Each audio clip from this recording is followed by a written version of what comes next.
The following program is a collection of stooges talking about happenings in the sports world. It is meant to be comedic informative. The opinions expressed on this show do not necessarily reflect the beliefs of their peers, their boss, or ESPN. There may be some cuss words because that's how humans in the real world talk. If you are young, please seek permission before watching any further. Hey. What? Let's go! This show stinks, and the fact that you listen, we are very, very thankful for. McAfee on the line with a gorgeous assist. The all-time leading tackler for the Green Bay Packers. You pig! Stutter! Damn it! Be a friend, tell a friend something nice could change their life.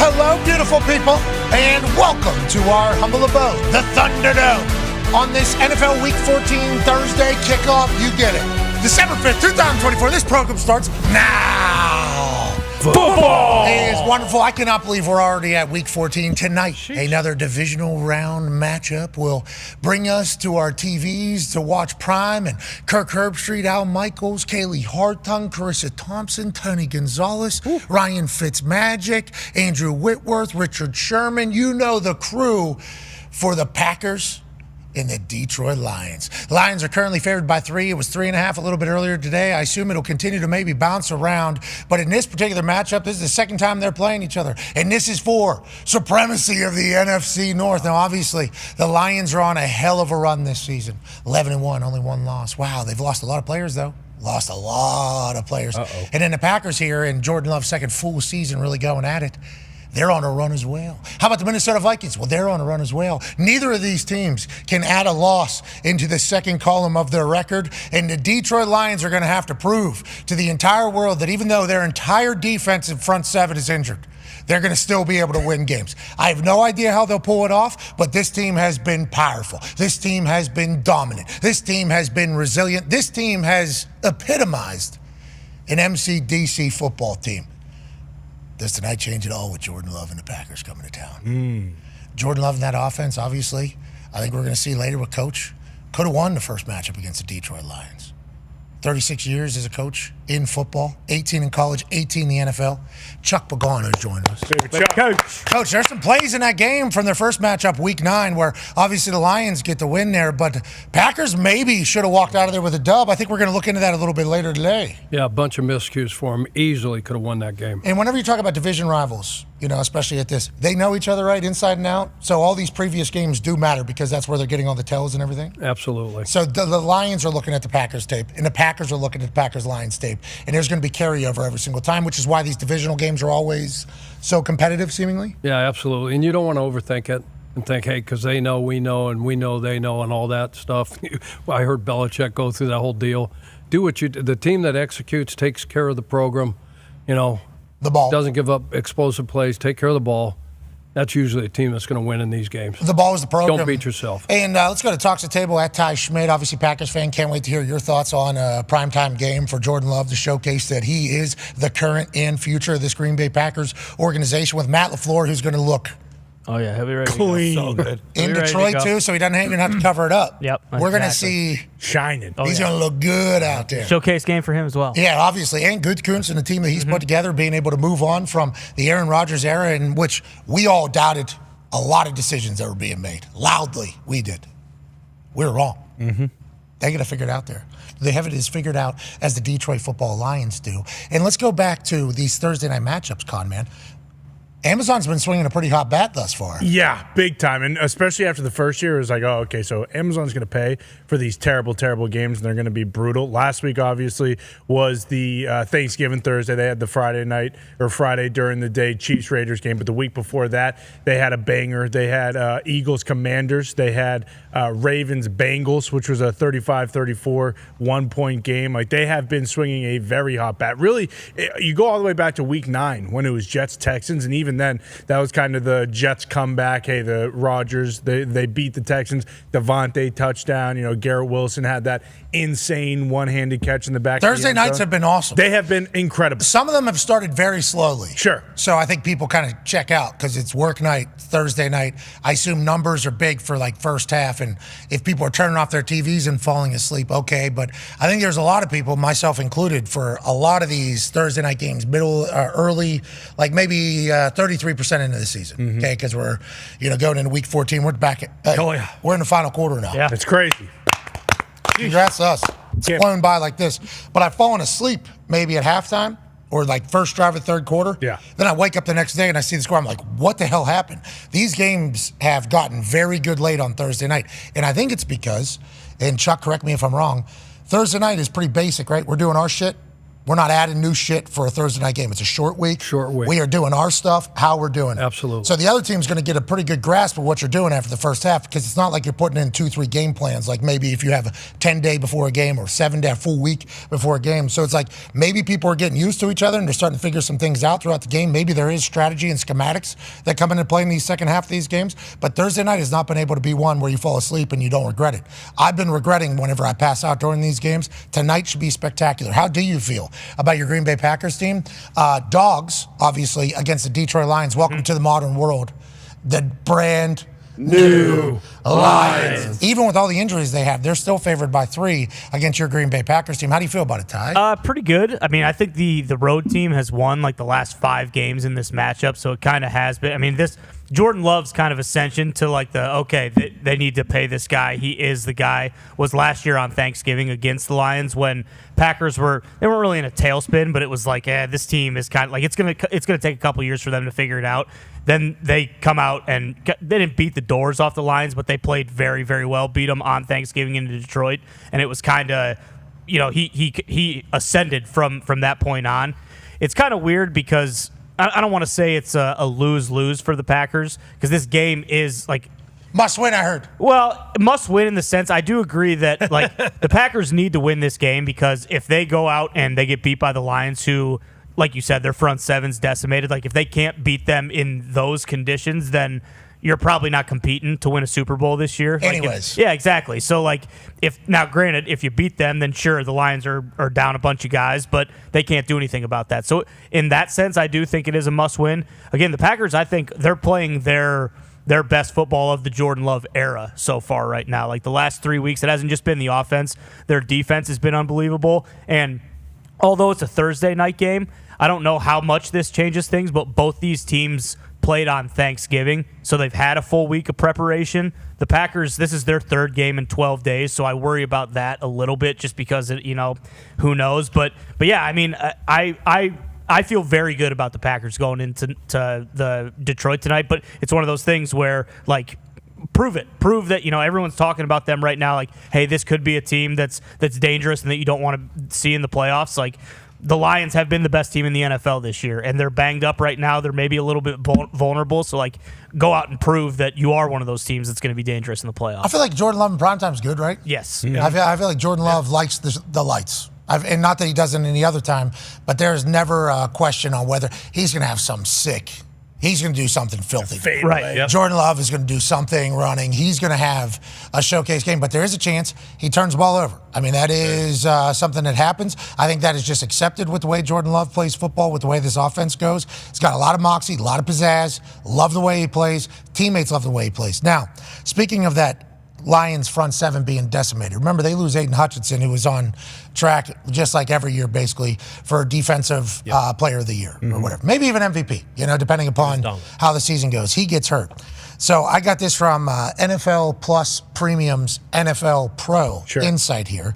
The Lions have blitzed at the second highest rate, basically 40% in the NFL since losing Aiden Hutchinson, Okay, so you lose a guy who can get you pressure. They've been bringing at least one extra man to rush the passer, 5 guys at least.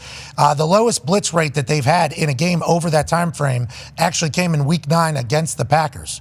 But whenever they were blitzing, they were successful. Jordan Love completed just 3 of 10 passes for 23 yards with an interception when he was blitzed, compared to averaging 8.6 yards per attempt when he wasn't blitzed.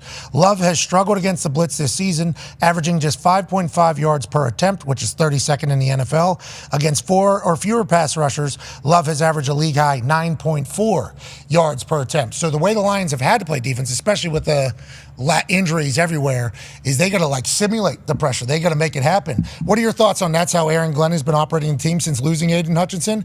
And do they know that from watching the last game that that's what they need to do? So they got 30 sacks to this point in the season. Aiden had 7.5 of those sacks through 6 games. Okay, 8th most pressure rate, to your point, but their sack rate is 27th in the league.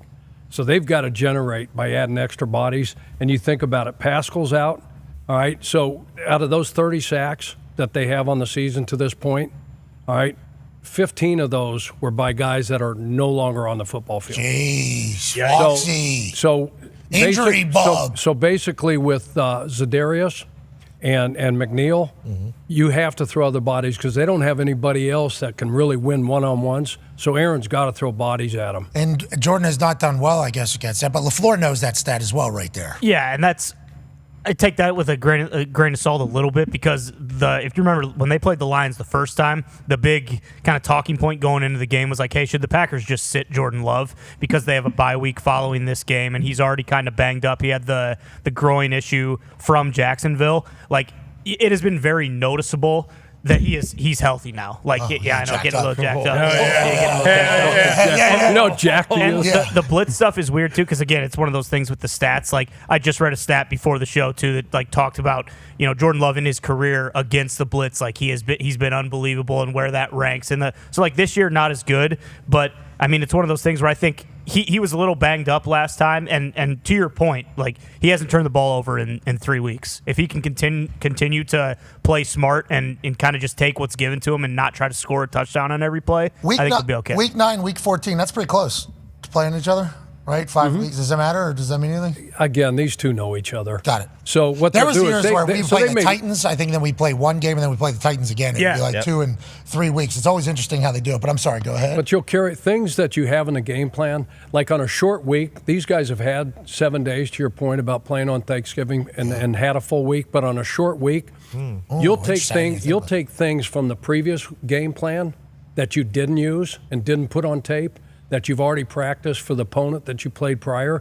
So you can bring some of those things back in. They'll also look at some things that they had in the first game plan that they didn't use, maybe dial those things up. And then the big thing is like, hey, we gave them this look and did this. Maybe we give them the same look and do something different.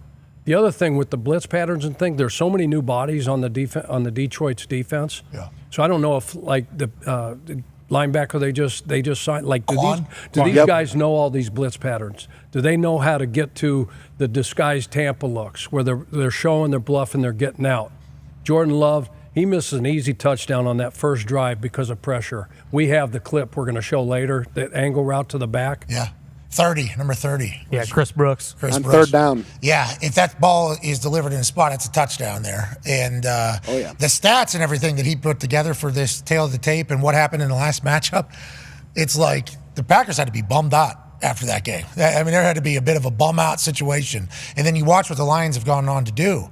It's like this Lions team dominant. I think this NFC North is special. Now, speaking of special, we were having a glorious run against the sportsbook, and then it cooled off. I don't know where we're at right now after how last weekend went. Let's go to one half of the Hammer, Dahn, Cowboys, AP 10. Where's the money tonight, and where's the money on the season? Have we, as the people, won, or have these rat bastard sportsbooks won? We started the season incredible, like one of the best of all time, and then it definitely cooled off. It was some terrible times, and now it's kind of evened out where the 60% of bets, where the public is on 60% or more of the bets, it's been pretty much 50-50 each week. So we've kind of found water's found its level.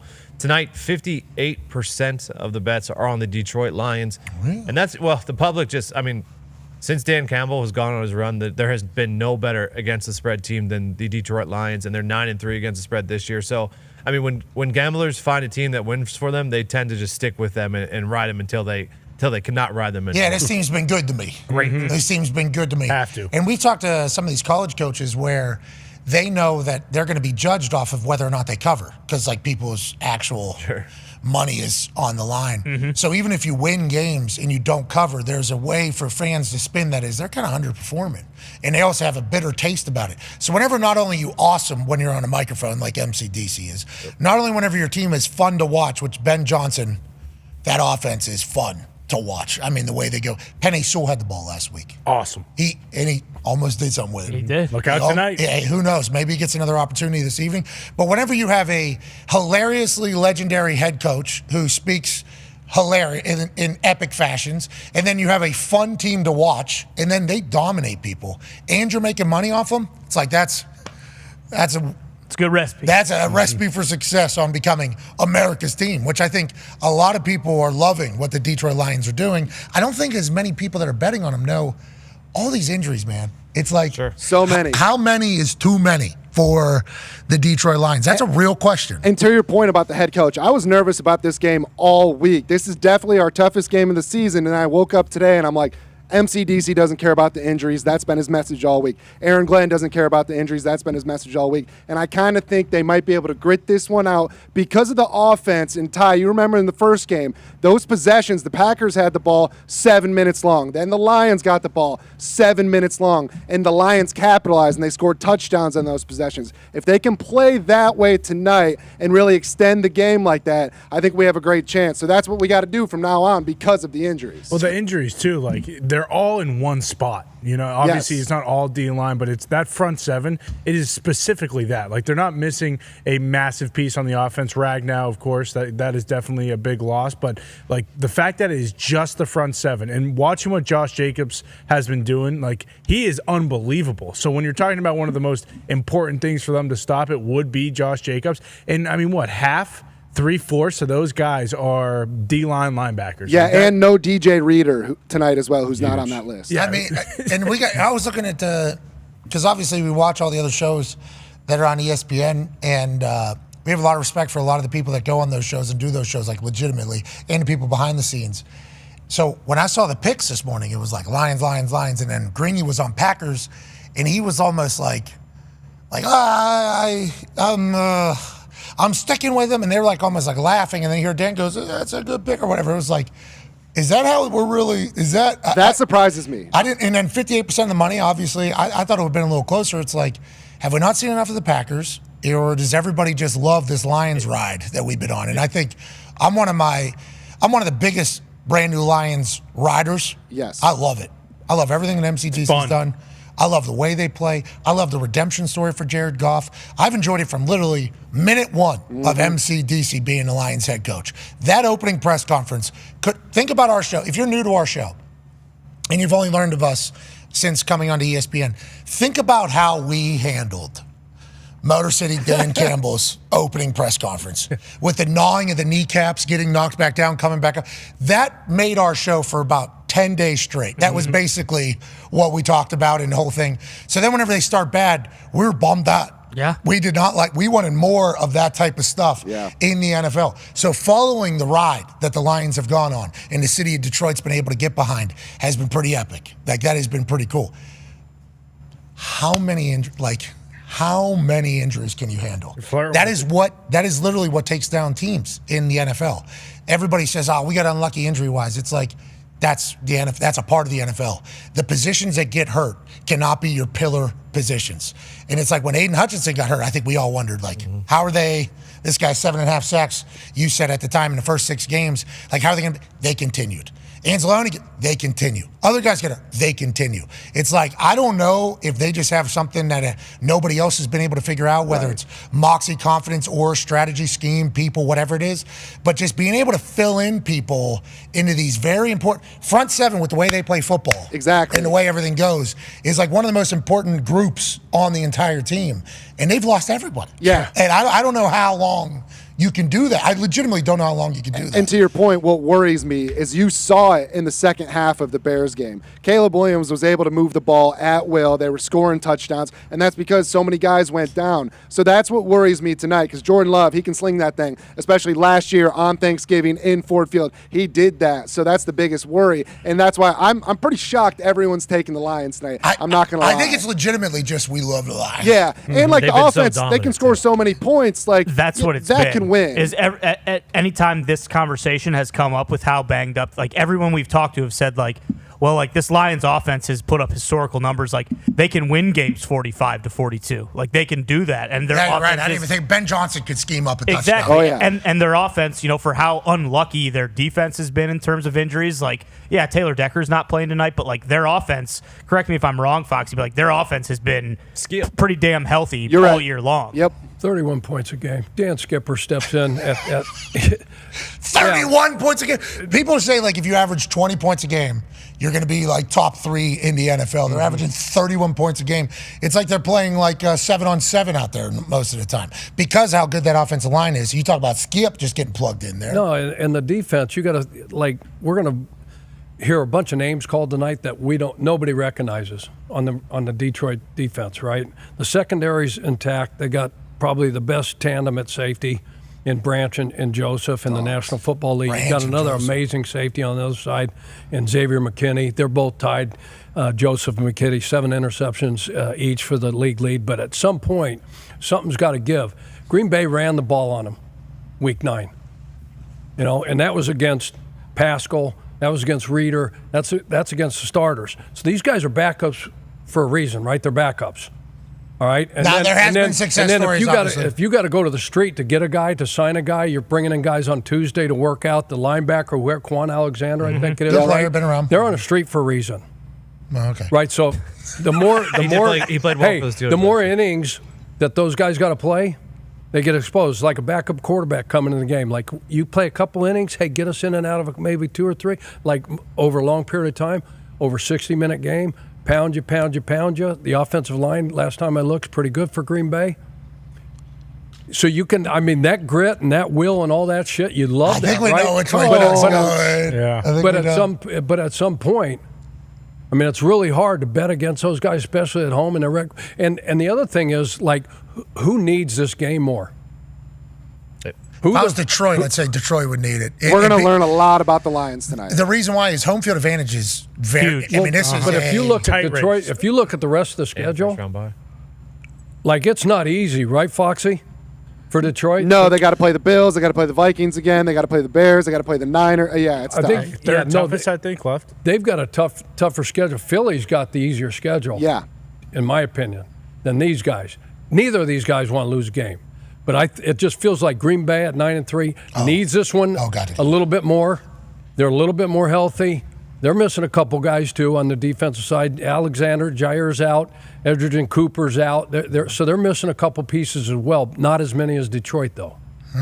I looked it up. Goff is 40-19 against the spread since joining the Lions, and those first ones didn't go so well. Thank you, Goff. So probably Thank you for doing that for us. these last few Thursday night football games too, like all divisional matchups basically. The Browns Steelers underdog 3.5 they covered. Before that, I believe the Eagles actually covered the 3.5 or 4. They were favored against the Commanders, and the week before that, I think it was the Bengals who were underdogs +6 or whatever. They covered against the Ravens. Joining us now, ladies and gentlemen, is another Paisan that loves talking about ball. He's a TED Talk speaker. Yeah. Mm-hmm. That's crazy. Had the little Madonna mic thing. Oh, yeah. Yeah. The whole Work in the room. Those are sweet. On the stage. like when you speak at those, every one of those is like a matter of fact. Mm-hmm. You know, and the people that are they're there to listen to a matter of fact speech. Yep. Trying to get better. Those are done. Yeah. I haven't seen them hit They my have kind of algorithm. lost their pop. I haven't seen many. That had a hell of a run. Lombo and Duckworth are the last two I've seen since Angela Duckworth on Grit. Okay, that is the one that changed your entire perspective. I think it became our it became our entire team's mantra. Don't see many of those anymore. I hate to interrupt. Sorry. The Grit Coins or the TED Talkers? Just TED Talkers. Where'd they go? Or the Grit Coins, where'd they go? Grit Coins? Yeah, where are they? Oh, we got them. The chips. I still got a Grit You chip. got yours? Yeah, it's not on me right now. It might be in this building somewhere. It's on a necklace, right? You used to wear it. Every day. It's in your safe at home, I thought. Actually, that's funny you say that. I melted it down. It is. I don't have my belt on. Jeez Louise. It's on your belt buckle. It's on a belt. It's always with me, Coach. Fucking. It's on your wrist, It's actually. with your BCS championship. I put it in my put it in my watch and We were doing grit before MCDC was doing grit. long time. I guess Duckworth introduced the word grit to you and why it's the greatest word and everything like that, and then that became like team mantra for real, and everybody bought in. Those grit chips were all over the place. As soon as you hand them out, you got a little poker chip says grit on it. It's like, this is cool. And then he tells a whole story about a challenge coin, with the military. And he goes, that's what I'm expecting out of you guys. So we all laugh at him. And then like 2 meetings later, he's like, all right, where are your Where your chips? Where your chips? And people pull it. And then it became like a thing. It became like a... Chuck, you create grit? Thought it was the soldiers and factory workers and steel workers. Jeez Louise. He didn't create grit. He decided to make grit a mantra, I believe, is how you would describe Yeah, it. it's about resiliency. It's about perseverance. It's about getting through shit. I don't know. It sounds like a meme coin to Because me. life's hard, right? Don't buy As those. soon as you figure it out, it starts getting a hell of a lot Hawk easier. Pagano Stick coin? to itiveness. That's right. Don't give up. Never. This guy was beat leukemia, so maybe. Yeah. Maybe, yeah. No. Oh, I thought it was steel What have you worker. done? What have you done, Tony? Tony, I haven't done shit, but I beat didn't say I Kemia? created grit. Don't beat Kemia. He read a book. He read a book about First TED Talk you ever heard was Eisenhower, World War II. Yeah, that was a good speech. One of the best.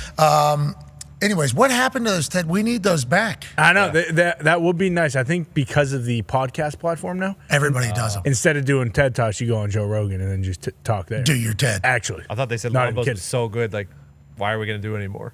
Well, maybe. You know what else I miss? Unplugged. That was Unplugged a good was show. Oh, awesome. man. Unplugged was a great show. They need to bring that back, Yeah, too. They do Tiny the- Desk, the NPR thing. There it is. Oh, yeah. Mac Miller had a great one in there.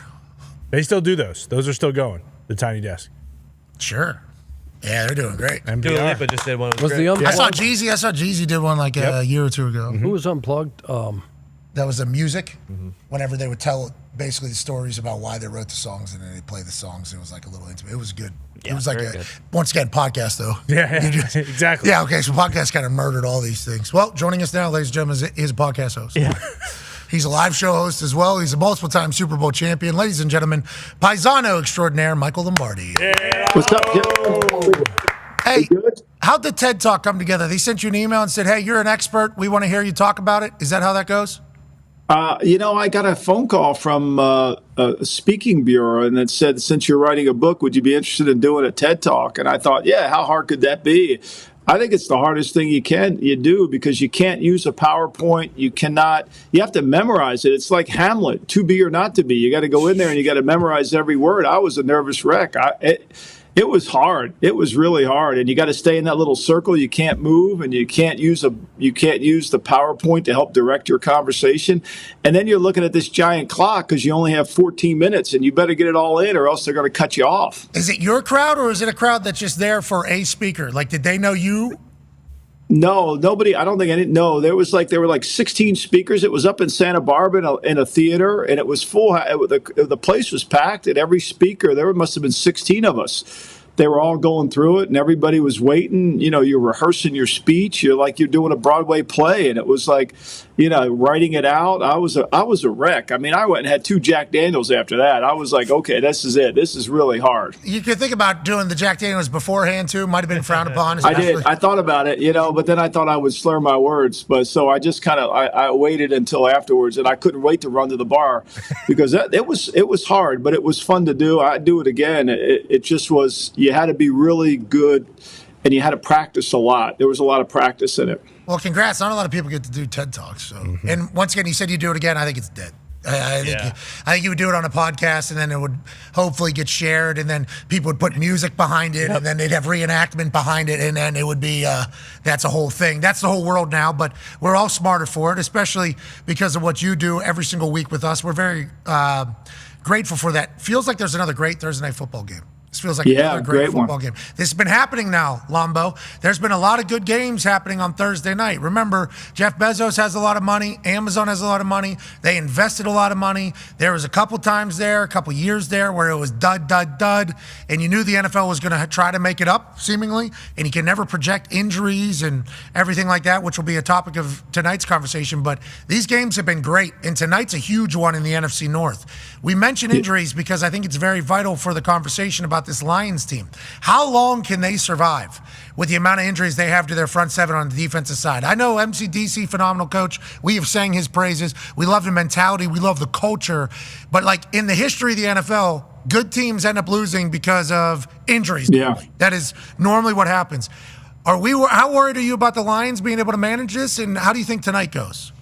Well, I think it's hard, and not on that list because he's not on IR is DJ Reader, who may not play tonight. He's out tonight, I think. He's out tonight. That's another one there. They're just going to have, and Pascal, the other defensive lineman, he's out too. So they have two defensive linemen to go along with guys that are on that list. It's really mounting. I mean, look, I think Philadelphia and Detroit are the class of the NFL. Forget the AFC or NFC. I think those are the two best teams, and they kind of mirror one another.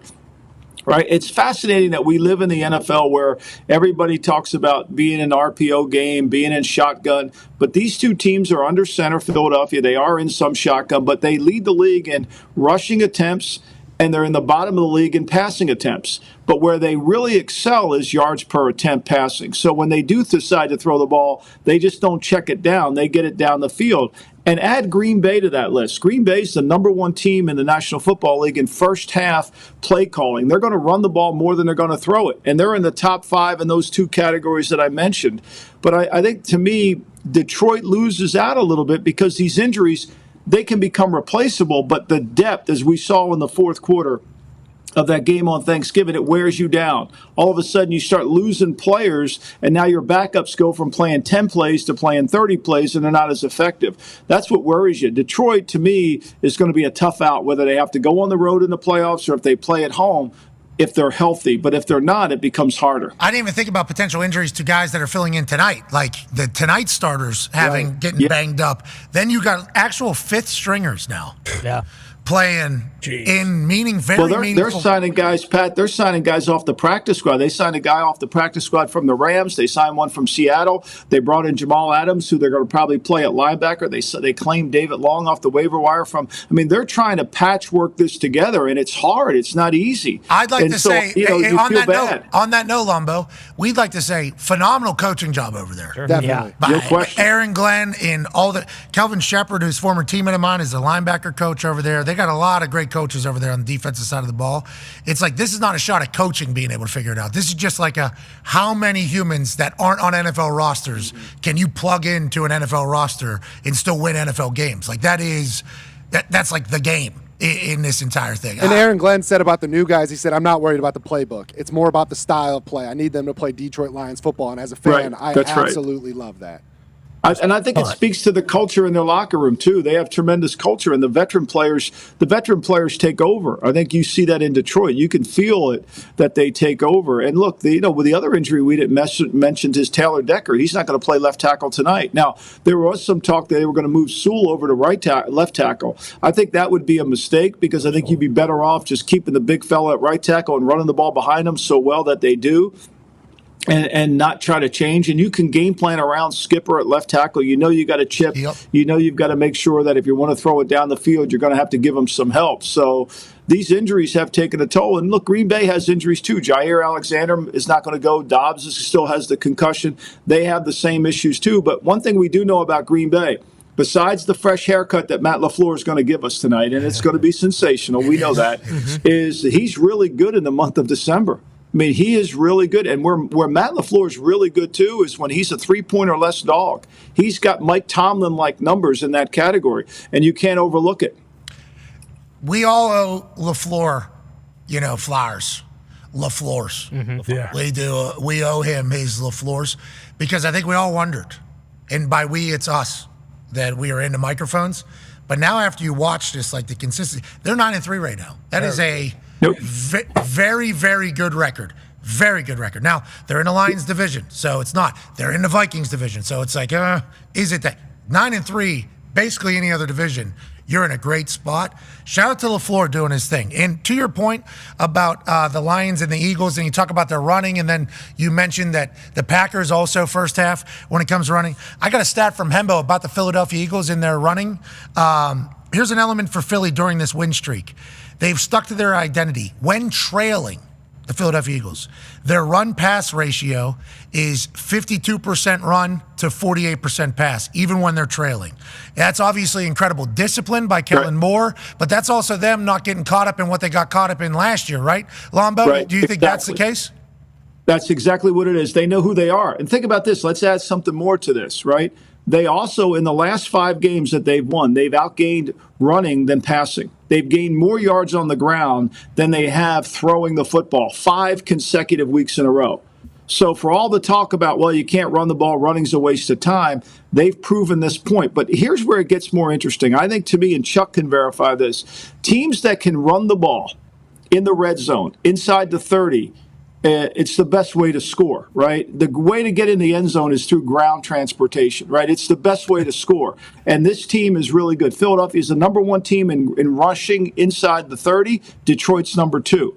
And then you've got to be able to stop teams from running the ball when they get in the end zone. That's the signature of a really good team. Philadelphia is the 4th best team in that area. Detroit's 5th. So those two things always go hand in hand. And then let's take the opposite, Cincinnati, who doesn't want to run the ball, who has no interest in running the football, can't stop the run, nor can they run. And then they can't run when they get down the end zone, and then they make mistakes. Yeah, run game is coming back into style. You know, that running back market and everybody was talking about, and the wide receiver market was through the roof. Now it feels like that's about to flip the next couple of years. Feels like the run game, offensive linemen, I think, are about to get paid a little bit more from their teams if they instead of letting them go. Let's finish up on the Philadelphia Eagles here. Here's some more stats from Hembo. In 2023, the Eagles had the number 7 scoring offense and the number 30 scoring defense. In 2024, they have the number 7 scoring offense and the 4th scoring defense. So that's the difference. You know why that is, Pat? Let me tell you why that is. Vic's done a great job, but they're in condition. Look at their defensive line. Jalen Carter's playing most every play. Last year, they were like a hockey line. They were changing every 3 plays. They were so out of shape, they couldn't stay on the field. This year, they're in really good condition. They've spent time. Give Philadelphia credit what they did. They changed how they practiced. They changed how they conditioned the team, and now they're better off for it. Philly did a great job this offseason of identifying why they lost, and they identified why they won.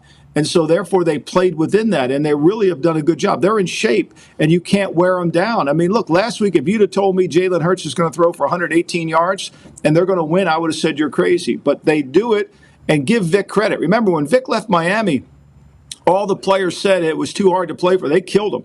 It's too hard. He's too hard on it. Philadelphia's embracing it because you know why? Hard wins. If you want to win a championship, it isn't easy. We know how soft Miami is. Whoa. Easy, coach. Yeah, I saw the deal. It was on the. Maybe Vic Fangio brought out too many air conditionings. Could have been. You know, you get in store in practice, and it was just too cold in Fangio's meeting room. Maybe that was. Have we thought about that? That's certainly Maybe possible. Fangio keeps that thing down at like 52. He likes it chill. He likes to keep people alive in the meeting room, and the Dolphins players are like, it's too cold. It's too cold. McDaniel comes in. Get out of here. Get out of here. Is that why Vic Fangio was hated down? I think the players just thought he was an asshole. Oh, okay. Well, he goes to Philly, does really well. And you talk about Hurts having 118 yards, them still getting a win. Over their 8-game win streak here, here's some notable wide receiver performances versus this Eagles defense, okay? Exciting Watson, the boys. Mm-hmm. Jamar Chase, 54 yards on 38 routes. CeeDee Lamb, 21 yards on 26 routes. And Terry McLaurin, Scary Terry, 10 yards on 25 routes against the Eagles. It's like, that's obviously the defensive line getting home, what you're talking about, but also the secondary and everybody being on. 4-man rush. They get home with 4 men. They can deploy 7 into coverage. Vic loves playing zone coverage. He gets a lot of bodies around everybody, eyes on the quarterback, breaking downhill break. They're probably not playing as many snaps either because they're getting off the field, right, Lombo? So they can run running the ball. Look, the best way to play defense in the NFL is play less defense. That's the best way to play defense. And so when you run the ball as much as they do, they eat their clock up. That's why this game tonight, both teams will run the ball. This game tonight will be a 9-possession game. What? You know, they're not going to get many possessions when you run the ball and eat the clock off. And I think that's what makes Philly so good. And look, let's face it, they can throw it down the field when they have to throw it. And they don't play from behind. That's the thing. Even for a team that doesn't score, they got behind Baltimore 10-0. They were able to come back on it and dominate that game. Yeah, even when they're behind, they still run. But also, you got A.J. Brown, you got Goddard, you got weapons. Yeah. Whenever you need it, and if you can run the ball, guess what that does to the box, Chuck? Yep. Makes it heavy. What does that mean on the outside? One-on-one. That's what we like. That's playoff football. Good for the Eagles. Will the Lions be able to remain as the number 1 seed in the NFC throughout the rest of the year with all their injuries? We shall see. Let's stay in the NFC North, shall we? Ty has a question for you, Lombo. Yeah, Lombo. Just curious, what'd you think of the whole Matt Eberflus no timeout deal on Thanksgiving? And then there was also a report that came out today, I think from Dan McNeil, that said Jim Harbaugh was interested in the Bears job, or at least talking to them in January, and Kevin Warren just kind of nixed that. I don't know if that's the Ohio State-Michigan deal. But are you confident that the Bears are going to make the right hire this upcoming cycle?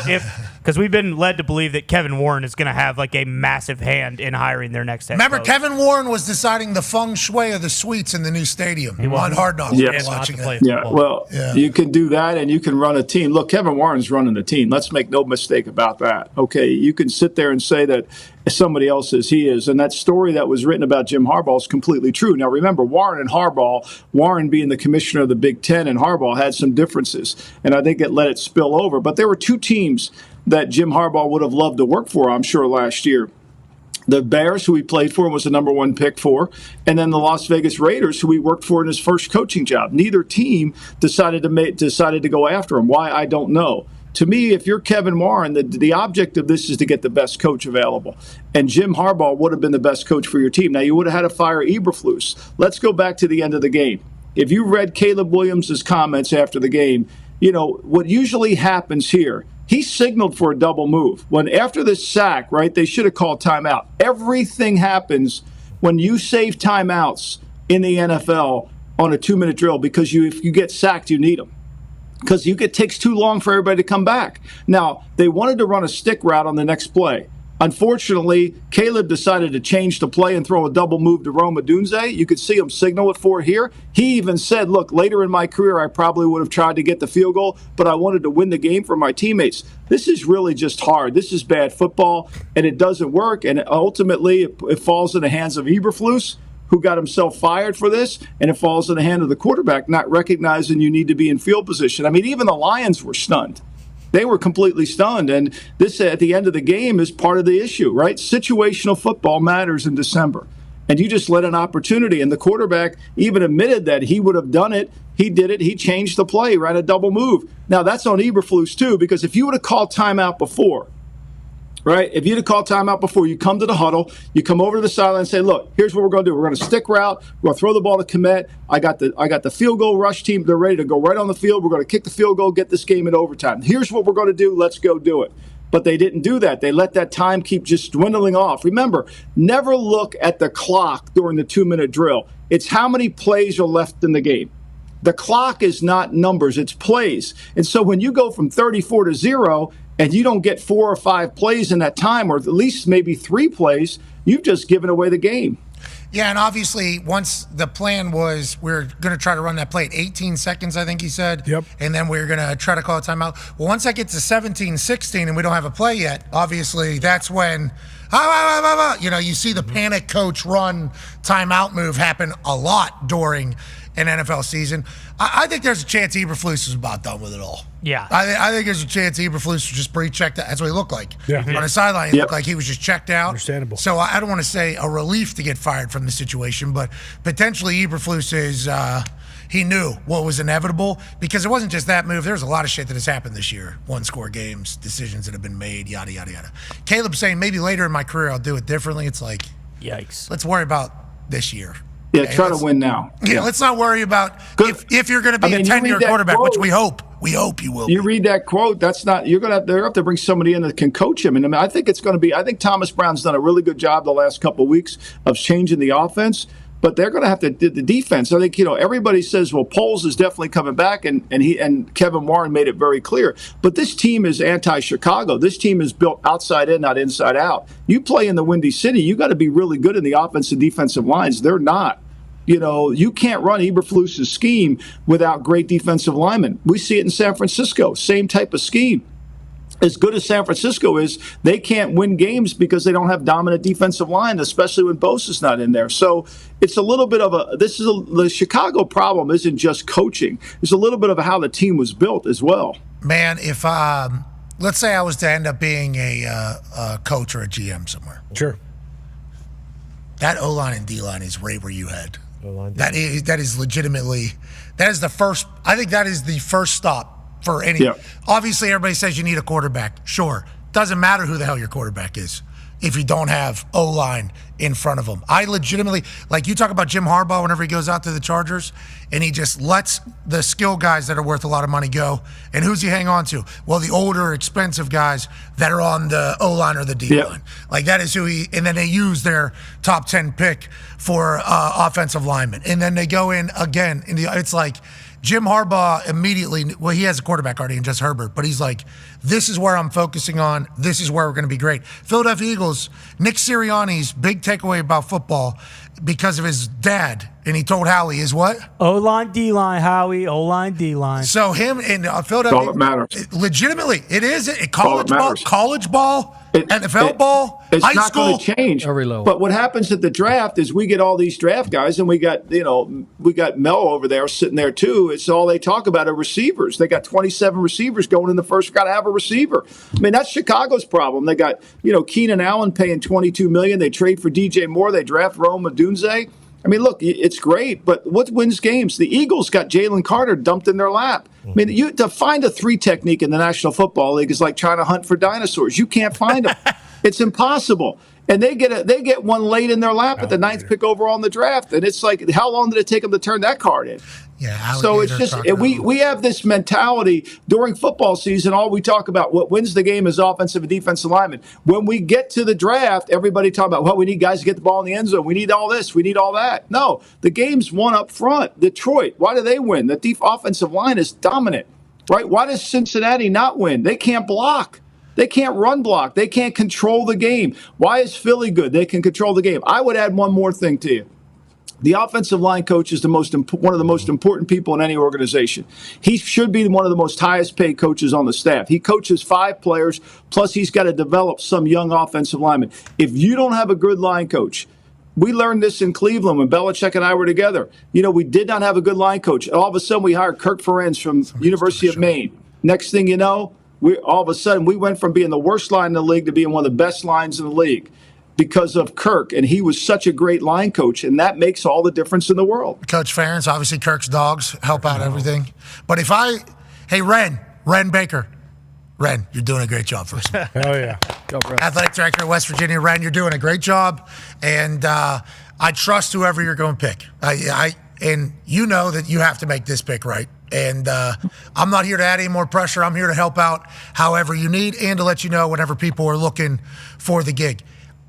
We should be talking to whoever says we want to commit to the offensive line and to the defensive line. Whoever, because there's enough quarterbacks in college. Yeah. If you have a good offensive line and you can find a quarterback that can fit in a scheme there. So Ren, if you could, there's no way he's listening right now. He's probably have him text me. I'll help him, Pat. I'll help him. That's the most important thing. I'll volunteer to help him. I was about to call him FaceTime him and say, hey, we need fucking offensive line. I know you are in the middle of this thing.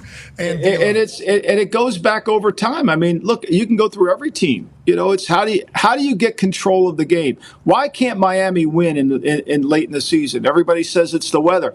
I mean, Mike McDaniel's 5-12 in the last 7 games the last 3 years. They can't win because their offensive line never can get control of the game. Everything evolves around making sure that we've got to finesse our way on 3rd and 1. That's why if you can run the ball in the red zone, that's why it's really important to look at who runs the ball. I mean, Buffalo's run for 21 touchdowns in the red zone this year. That's because Josh Allen. Got 22. Hey, Josh Allen is such a weapon down there. He's great. He's untackleable, but you got to account for him. And then they got James Cook and Davis that are able to cook off of that. It is I like your thought right there, though, because being able to run in the open grass, we hear from Coach Tomlin, which Tone is about to ask about, versus being able to run in the red zone. The red zone's like running in 4 minutes. They know you're trying to run it. It's tight quarters. It's going to be hard to try to run. Can you still run it when they know you're going to run it?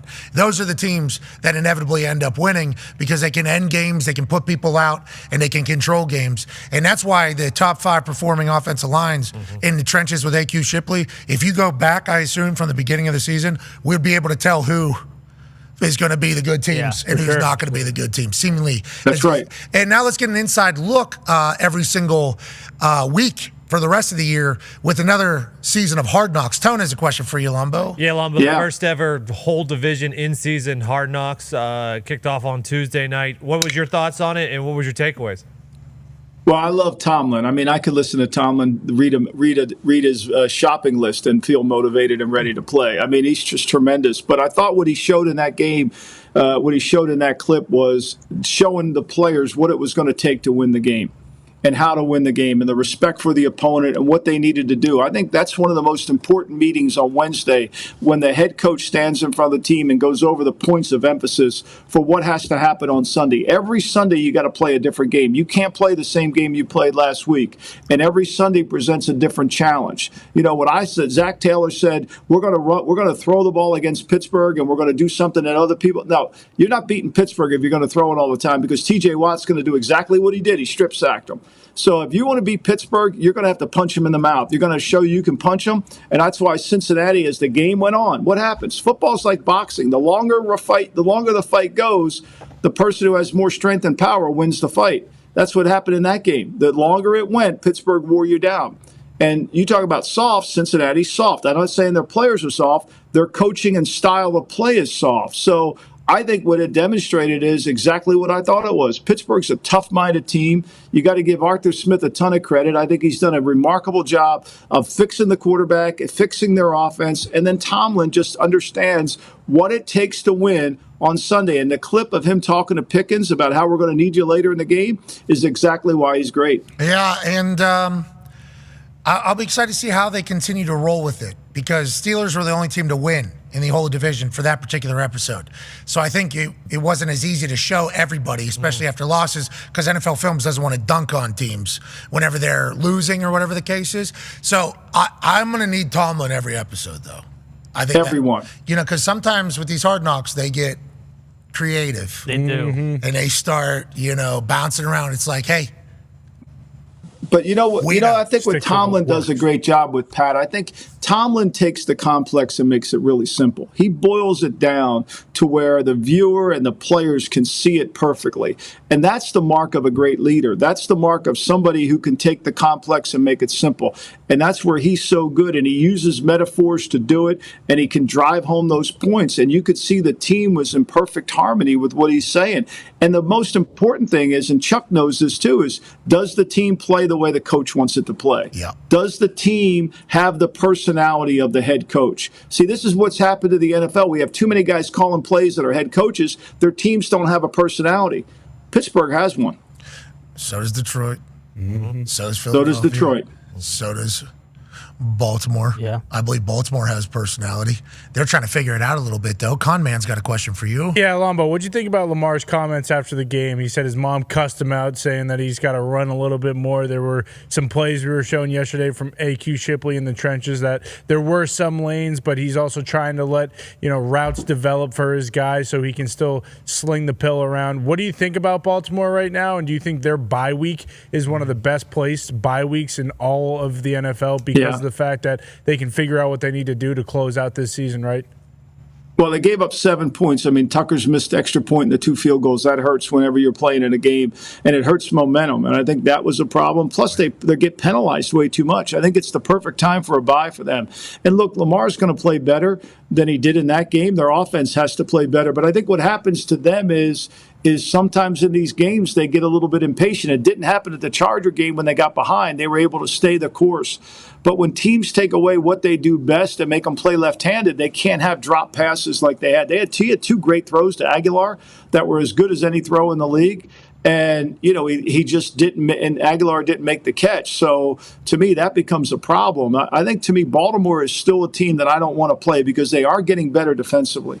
And that's been the concern about them all year is, are they good enough defensively? Can they cover well enough? And I think we saw that they did a better job. They held them to 118 yards passing. I wouldn't give up on Baltimore yet. Now, maybe Pittsburgh's going to win the North, but Baltimore can come back. They've got to figure out this Tucker thing because John Harbaugh's right. There's not a better kicker on the street than Tucker right now.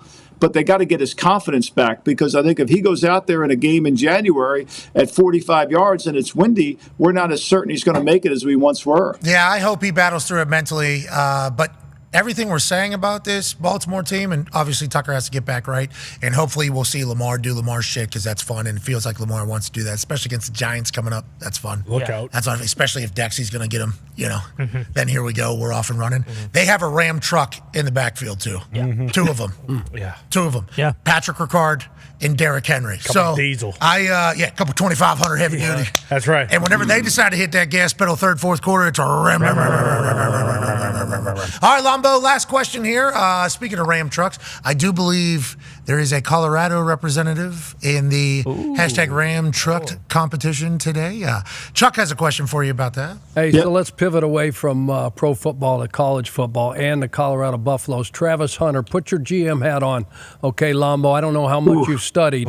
Travis, at this point, I've spent the last week and a half watching him on both sides of the ball and breaking down mostly him as a defensive back. And this guy is a rare talent. I mean, he is a freak. He's got I think if you're going to go find the best shutdown man, press man corner in college football, it's him. I know he's electric on the offensive side. If you're picking, he's sitting there on the board, okay, and you're going to draft this kid. Are you drafting him as an offensive player or corner? Wide out of corner. I'm going to draft him as a defensive player because he might score 5 touchdowns, intercepting passes. His hands are that good. He's never out of balance when you watch him play defense. The guy's always in position to catch the ball and defender. One of the things defensive backs have to have, everybody talks about vertical speed. Yeah, that's really important.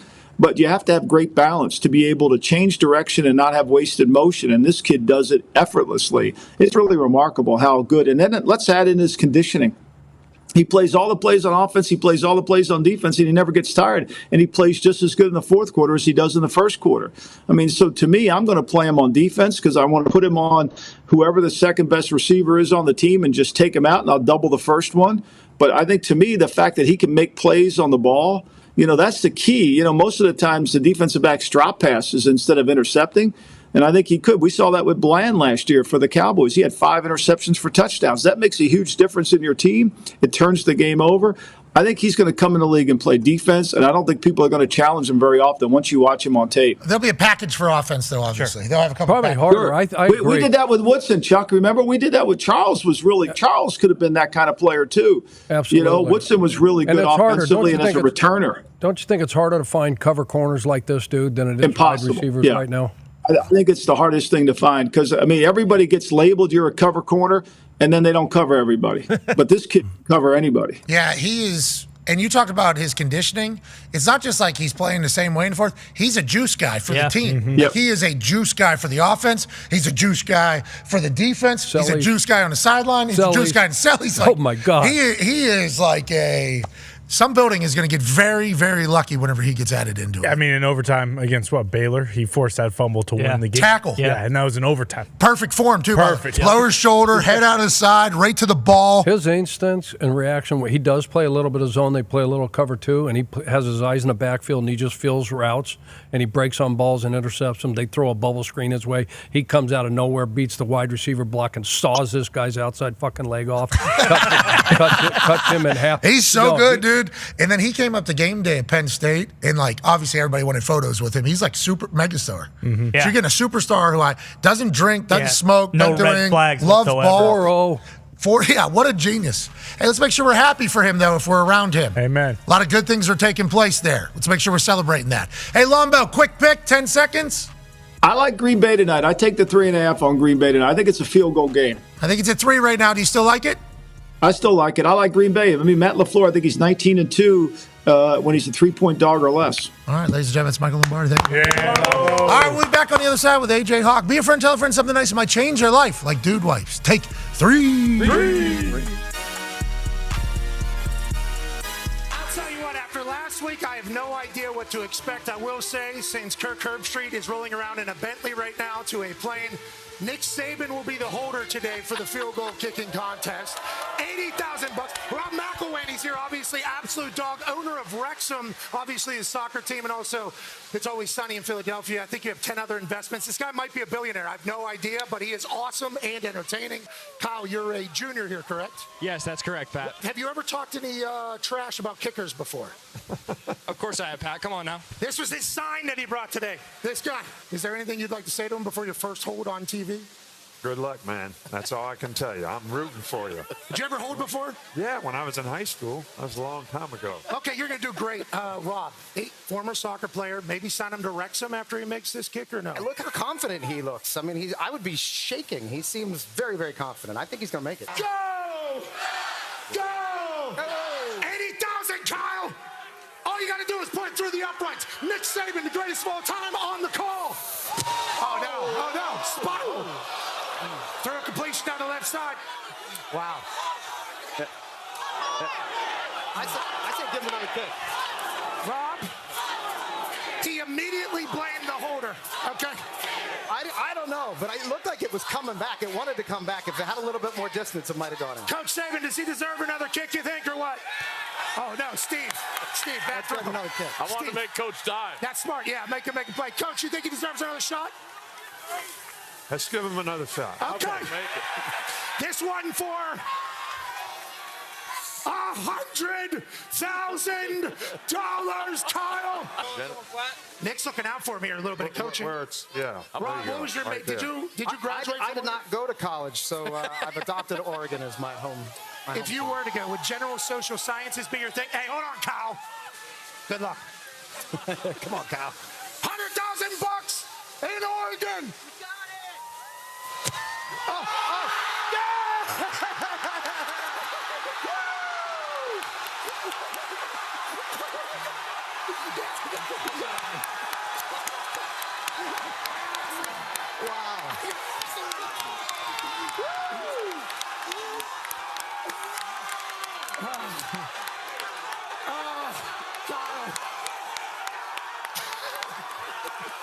what about? Hey. All right. Kyle, I feel like you hustled me a little bit. Yeah. Your second kick was so much better than your first. Shout out to Nick for the hold. How important is the holder? Hold is the most important. Great, man. Congratulations. That's great. This thing is getting expensive. The following program is a collection of stooges talking about happenings in the sports world. It is meant to be comedic informative. The opinions expressed on this show do not necessarily reflect the beliefs of their peers, their boss, or ESPN. There may be some cuss words because that's how humans in the real world talk. If you are young, please seek permission before watching any further. Hey, What? let's go. This show stinks, and the fact that you listen, we are very, very thankful for. McAfee on the line with a gorgeous assist. The all-time leading tackler for the Green Bay Packers. You pink. Damn it! Be a friend, tell a friend something nice could change their life.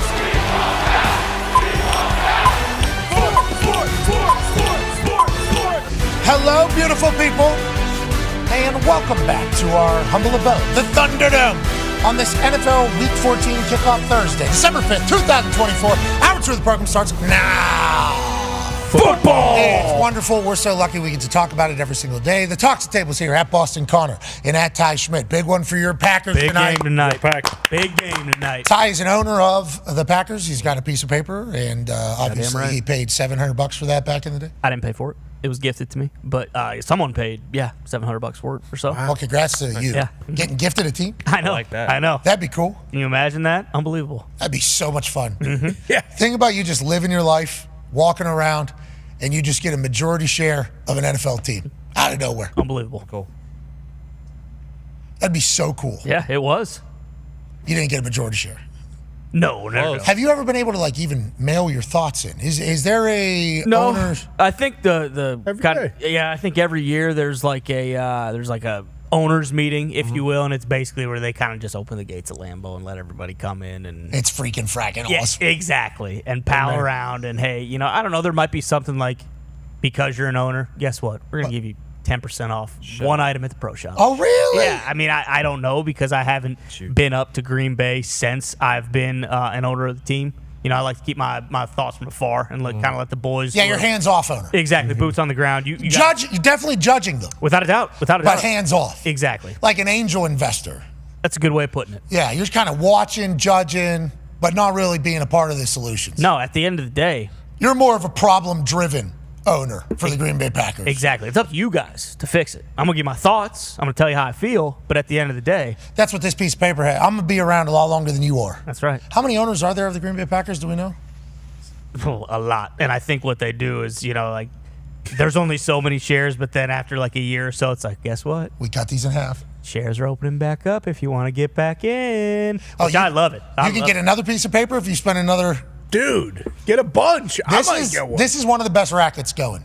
This is one of the. This is like over in Scotland when they sell the piece of ground. Bingo. And you can become like a sir or landlord. Or a landlord. Yeah, or Lord. A Lord. I believe Lord. Yeah. Zito is Lord Zito because he owns land in Scotland, and it's this little square chunk, and they took a picture of it, and they sent it to him, and they said, this is the land that you own. Back when they used to sell stars. Remember they were selling stars? Oh, yeah. People could buy a star, and a picture of it would get sent to you, and it'd be like, here's your baby star. Check it out. And you look up, it's hard to find. So you really just got to only look at that photo. I also have a star. Yeah, bingo. Obviously, guy's an owner. Obviously. Guy owns land and the sky. Yeah, that's right. But he can also own the Green Bay Packers. It is a good racket.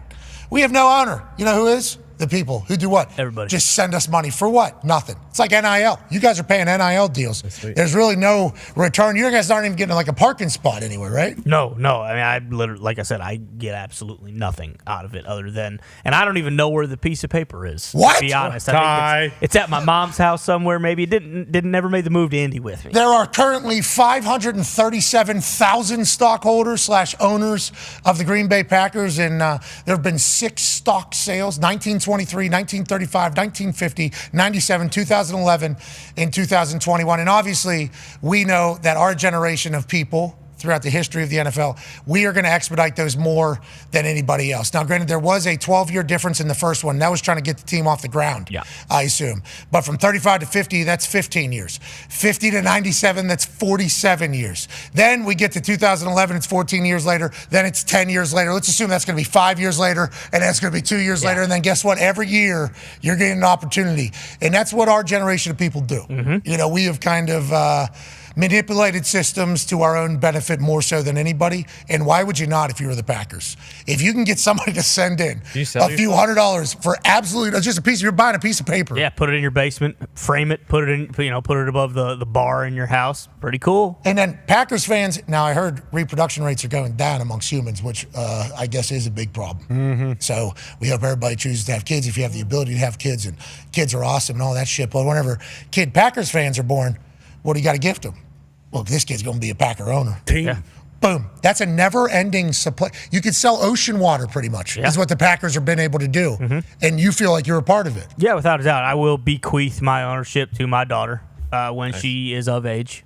And, and we'll kind of we'll keep this thing going for eons and eons. It's $350, I guess, for a share. There you go. And then if you were to do that times 537,460, if they want to re-up and get another one. 5.2 million is how many actual shares of stock they've sold, though. So I assume they weren't $350 in 1920. Probably not. But you get inflation. But they send emails out to all these people that own them and say, hey, another round. Get back in? 350. Your bathroom's looking a little bare. Looks like you might need one of these puppies. Hey, good for the Packers doing that. What a business. Yeah. Smart. What a business. And there's, Mark Murphy is currently the president, right? Acting president. Yep. But there's a board that does all the voting, too, for everything. That's a beautiful thing up there. Got a claim to the throne. That's right. You need to get in the boardroom. You've been around a long time. You've been gifted ownership a long time ago. Yeah, you're you right. Need to start there needs to be a little make good for your ownership over there. But, I'm just kind of waiting until I'm called. Hell yeah. What would you take for that piece of paper? What was that share? Is it $350? Is that what? Yeah, that can you priceless. Can you sell it? What do you mean? What would I take? if someone were to offer me. No, like if it's stock and you have a share and you say, okay, I want to sell. Well, my you share. said $350 is what. If you give me $1,000, I'll give it to you. That's really nice of you. That feels like good returns for you. But who knows with this Packers team? Yodelie. That stock is on the rise. Yeah. Especially with Jordan Love, LaFleur, getting all his LaFleurs publicly from us and many others for the first time, long time. That's not only $350. That's a lifetime of memories. It is. Chuck, buy that. Chuck, you should be an owner. You should buy that from Ty right now. $1,000. $1,000. $1,000. Way things are looking. I'll sell you one too. I got one. Yeah.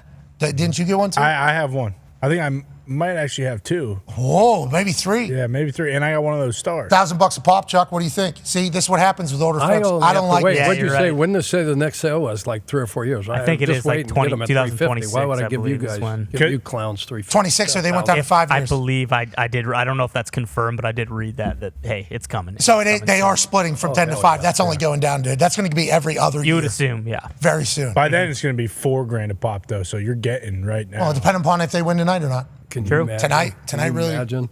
What if it could either lose to the Lions, stock drops? Do you want to sell it? Do you want to sell it back to the Green Bay Packers? What an interesting little business they're running. Mm-hmm. What was it? They're the only ones that had to open their books, right? Mm-hmm. Yeah. Yeah. And was it $200 million in real estate they were making a year or something like that? Yeah. There's that house for sale right down the street. I know. I almost bought that on the site. $875,000. Yeah, I think it was like $890. I almost, as soon as it came across my. Can you imagine though? I mean, I've looked already at what people are like Airbnb houses for around the draft for two nights. Like you over the course of a season, you could make 3x what you buy for that. Yeah, we would turn that into a tailgate place. Yeah. That people could rent out. Obviously. Exactly. Yeah, just quickly, just like that. Yeah. As soon as it came across my feed, if there would have been a link for me to purchase outright, I would have done it. Yeah. I literally, as soon as I saw it, looks sweet. Yeah. Location's right down the street. Opening the garage door right there, and then inside the garage is like just already set up for like a tailgate thing, and then Lambeau is just right there behind the front yard. And that's what makes Green Bay so special. Like, yeah. Obviously, we think it is a little bit of a racket, a ruse, if you will. Quite a move by them to sell. But literally, it does feel like it is the neighborhood's team, like it is our community's team. There's real ownership feel out of it all. And what a perfect place to play. Wish the game was there tonight, because we get another snow globe. But instead, we got a perfect temperature inside Ford Field up there in Detroit Rock, Michigan. What a game tonight. One half of the Hammer, Dahn. Cowboys, AP Tony's here. Where's the money? It was sitting at 58% on the Lions, favored by 3 tonight. Is it still there? 57% it's moved to. Oh, some people moved to the Packers. Well. Joining us now, ladies and gentlemen, is a man who's the all-time leading tackler for the Green Bay Packers, Mr. A.J. Hawk. Yeah, Hawker, when you signed your deal with the Packers, how many shares of the Green Bay Packers did you negotiate into there? How many pieces of paper did you get that said you were an owner alongside your $450 million deal that you signed 2 CBAs ago? Well, unfortunately, I don't know if anyone's ever tried to negotiate that into their contract because you showed they've only come up for 6 different times where you can they open it up to where you can actually buy them. I have some good news though. It was 1-6. It's about to be 10 in a shorter amount of time than ever before. Those are going to become available, I think. Not a bad play, maybe. Get a piece of paper. I mean, is there any other sports team in the world that has a similar situation? It's very unique when you actually look at it. Very unique, very much like a shared feel, a community feel. It creates a family feel, I'd assume, for the Packers. You've obviously lived it a lot more than I have, living in their community for a very long time. Just getting a chance to visit there a few times, it's sweet. It's like a movie. It is out of a movie, and I think the community ownership's a big part of it. Gumpy, soccer? Is there a soccer team that's run this way? Richmond. Overseas? Wrexham's kind of like that, but they got multiple owners, not this many. That's any wild. Towns own their team, like pay a tax and run the team. Manchester United used to be like that, and then the Glazers came in and took it over. The fans were very pissed. Still are, actually. Still hate the Glazers. Oh yeah, Jay Glazer gets nuts. It's gone up. It's not me. I don't own the Manchester United nor the Tampa Bay Buccaneers. And he does not. He does not have a lisp. No lisp. You just think it's stronger than you've ever done him. No lisp. Close. Do you hear it though, Chuck? Do you hear it? Oh yes. I don't know. Now you're making a mockery of it. Knock it off. See, that is what we don't need. AJ, we haven't really gotten your take on this. And whenever you were with the Packers, the Lions weren't the Super Bowl threat that they are now. But obviously, we've all seen and respected the hell out of what has gone on with the Lions. Our conversation the whole first hour, and it's not a doubt, it's just an actual wonder. That is it. The front seven for the Detroit Lions are so banged up. And this also, Reeder and Pascal are also out. And with the way that Packers team can play, if they just hand that thing off to Josh Jacobs and Jordan Love even is able to take advantage of what comes off the play action or anything else like that, this feels like this could be a Packers night. They're underdogs by 3. How do you see it going as a Packers legend and obviously non-biased in this thing? But what is your tale of the tape this evening as you look ahead? Yeah, I mean, I'm a giant fan of Josh Jacobs and what he does. I mean, if you watch some of the slow-mo clips of him juking people out, how hard he runs, everything about him, I think tonight, if they want to win, yeah, I think they ride him. I think he could have a giant night, especially on that turf. Probably feels so good. You're coming from Green Bay. You're outside. It's so cold. When you step on, you put sometimes I think you forget what it's like to play in decent weather when you play in the cold a lot and when you practice in the cold. All of a sudden, you got your uniform on. You're like, man, I feel pretty fast on this field turf, bud. And I think that's how Josh Jacobs and the rest of the squad might feel tonight. That's how Toradol feels, by the way, for those that are asking. Toradol is like your body's just warm immediately. Like that is what Toradol does. It just makes you looser. It makes you feel looser. I don't know if you actually are. It just makes you feel that way. And then obviously the next day you're going to catch up with it. And you're right. Because even in those indoor practice facilities, sometimes the heating doesn't work. So like they make it cold a lot. We would practice inside sometimes when they would open up the vents so it's pulling all the cold air through because and I'm like, this is actually colder than it is outside right now. And open the garage. Yeah. Open the garages and these things. So now you're getting a gusty indoor freezing cold thing. Yeah, you're 100% right. But then if you do that, obviously it's huge space. So like the heating and air, how good is it? It might be chilly in there as well. Like I went up to call the Packers-Lions game, and it was at the Packers, and I got to watch the walkthrough the day before. That indoor facility was freezing. It was down the road, first of all. Remember, we've all talked about that. Mm-hmm. You got to travel through the community. But then when I walked in, it was freezing in the indoor facility. And then I think to myself, I do remember like cold days, cold practices, and then we get inside and just like how it's almost like it's the beginning of the season again. You're like your body almost feels like it's like first day, first everything. It's like, wow, this is just so much better, which ties into the college football playoff conversation, which could come into play here whenever these first rounds kick off with the SEC going up to the Big Ten and vice versa. But I didn't even think about that for tonight. You guys probably look forward to getting up to Detroit or to Minnesota late in those years. Yeah, every once in a while. And, I mean, yeah, when I was there, obviously Aaron is slinging it all over the place. I'm like, we're a pretty good turf football team indoors without the elements. This guy can really throw it around. Chuck, how much you believe in that? Obviously, you coach at Miami for the Hurricanes. You've coached Wyoming, I believe, or whatever the hell it is. Boise, cold as shit. You've obviously been all over it. How do you feel about the weather and the impact that it has? We'll talk about for the college football playoff situation here. How do you feel that will impact everything? I think it's real. I mean, you can talk all you want about mindset. I mean, just look at the Dolphins and look at their record when they go play in 40-degree or less. It's just an example. So you're talking about the Hurricane. They go to Syracuse. That's indoors. They still lose the game, all right? But that's a real deal because, hey, it's going to be cold. It's going to be until you get out there and it's like, okay, you walk into Lambeau Field and you've been in South Florida, practicing or wherever, Jacksonville, and then all of a sudden you're playing in those elements. Hey, this is going to be fun. Hey, get some broth. The broth is great, pregame. That broth is the best broth there is in the history of broth at Lambeau. Yep. But once you get out there and shit starts cracking, you can't feel your toes, your fingers. Playing in Laramie, 7,220-foot elevation. Where's that at? Wyoming, when I played in Laramie. Okay, so I was right when I said that. Right. And those California teams, it was the old wax. We had San Diego State and Hawaii. They'd come to town. They couldn't breathe, number one. And then number two, you catch them in December, and it's 32 below wind chill. That's some real, yeah. Were you still going head first in the piles whenever it was yeah. Frozen helmet. Yeah. Yeah. What was that? John Runyon special. That is true. Well, I used to launch too, Gump. I mean, it's the only way I could get guys on the ground was top my helmet. Yeah, and obviously that was back then. That was good back then. Old Now ball. we don't do that. Speaking of that stuff, the Guardian cap has lost a home on one player's head. What? Right. We mentioned it. I think it's been a couple weeks now. A-Chan, running back for the Miami Dolphins, had a Guardian cap for a while to start season. Obviously, big smart. He took it off. He was asked about it. Here's his answer. Well, There was no decision, man. It just, I mean, I wear it to begin because, it was my mom, but I just feel like, I didn't need no more. I got a better helmet, so I just feel like I didn't need to wear it no more. Oh, so did you change your helmet? Mm-hmm. Okay. What was it then? What was it now? Or what is it now? It's like the same, just like I got more cushion inside. Okay. I love that he said because of my mom. Okay, my mom's saying, hey, we could save the brain. Why are we choosing not to do that? And obviously mom still being around, still being that powerful is a great thing. So we have nothing but respect for that. But it does feel like whenever we were told that there's a helmet that is equal to a helmet and a Guardian cap the way it has been built, we wondered if the Guardian cap was going to survive. It has for a couple people, but this is good for the evolution of these helmets, AJ, I think, I think it's good for the evolution of this whole thing.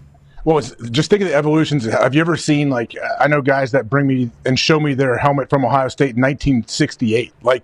From where we've come now from back then, it's a different world, what those guys were wearing. So, yeah, of course, it's always going to evolve and get better and better. But I don't know. What's the ceiling? What's the final greatest helmet? Because they get crazier and crazier looking with different weird things and growing out of the forehead now. I think that's the one that's the Guardian cap situation, the one where it's real heavy in the front, and I think it has a heavy pad in the back as well. Yeah, and the position-specific helmets, they talked about how you might see a quarterback with a helmet that literally just goes like this, because a lot of the concussions that come from quarterbacks when they get tackled and then their heads hit the ground like that. So if we add a little bit of a buffer zone there, cushion, that could potentially help the impact on the head.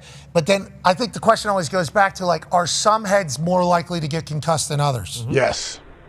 I don't. That's my opinion, but I absolutely believe that. And can you test for that? So should we be working on also the testing to figure out whose heads are more likely to get concussed than others? For instance, this guy, you can see it through your screen every day. That is a blockhead. Okay, that right there, what you're seeing right there. You see the jawline, you see the chin, you see that? That thing probably has thick skull. This is probably a thick skull. If you're just looking at it, you probably think to yourself, this guy, well, turns out 0 documented concussions, played in the CTE era. Yeah. At middle linebacker. Fullbacks. So this is literally, but his head, we would assume, has a little thicker skull than others, just by looking at it. AJ, no offense. No, that's a great comment. Thank you very much. And also saying to somebody, you have a massive head, is a compliment from people who have massive heads. That's one of the first things. So I think if we could figure out the testing for who is more likely to get concussions than people that aren't, I don't know how you do that, science, figure it out. I think that with the evolution of the helmets, I think now we're on to a true, beneficial future, as opposed to just this helmet's going to work and then play a whole season. It's it turns out that helmet did not work as much as we thought it was going to work. Well, for who though? For everybody or for some people? It's a never-ending one of these. And I believe in brain trauma being terrible for humans. Some sports have them though. Boxing, mixed martial arts, combat sports, physical sports, violent sports, hockey. A study just came out. But that's also a part of sport. So if we can figure out how to make it better, I think we're all on board. But we're also on the same page of never going to be able to remove it completely. No way. That is just that's a very stupid goal. I think that'll never be accomplished, and I don't think that should be the expectations. But I like that we're working to get better on it. Well, and to what you guys are saying, head size should be a thing. I don't care if you got to add it to the combine.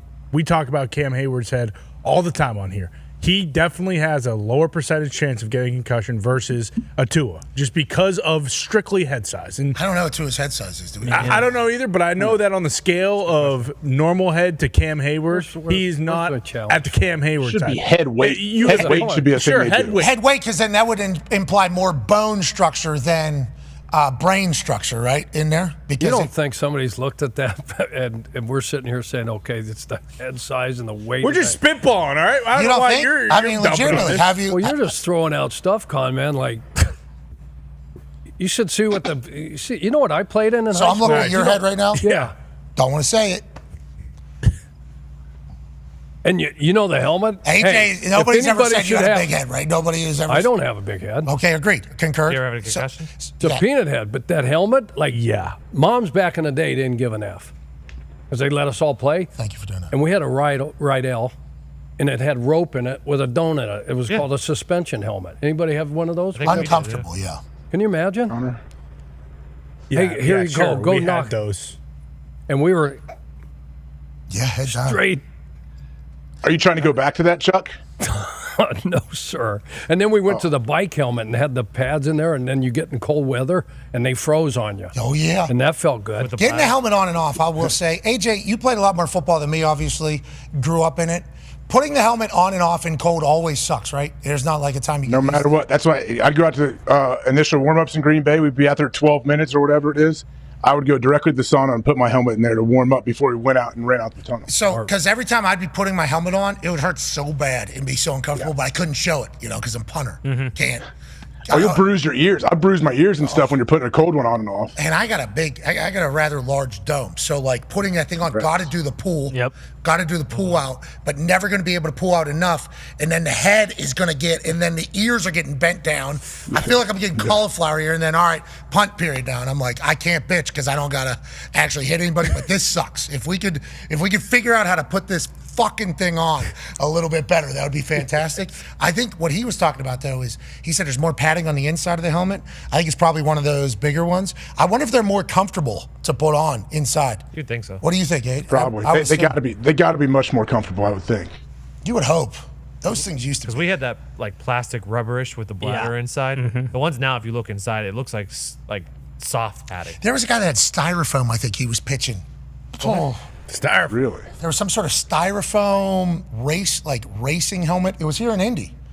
It was when you were the coach. I remember you had a new idea, a new concept, and this guy was Simpson, maybe, in the racing community. If we were to look up racing suits or racing helmets, the last name Simpson, I think. He came up. He was a big Colts fan. Came up with a new helmet idea concept, and I guess he was a fan of mine. For my stuff, and I didn't have to use it as much. So he pitched me the helmet to wear it. What's his name? Bill Simpson. Yeah.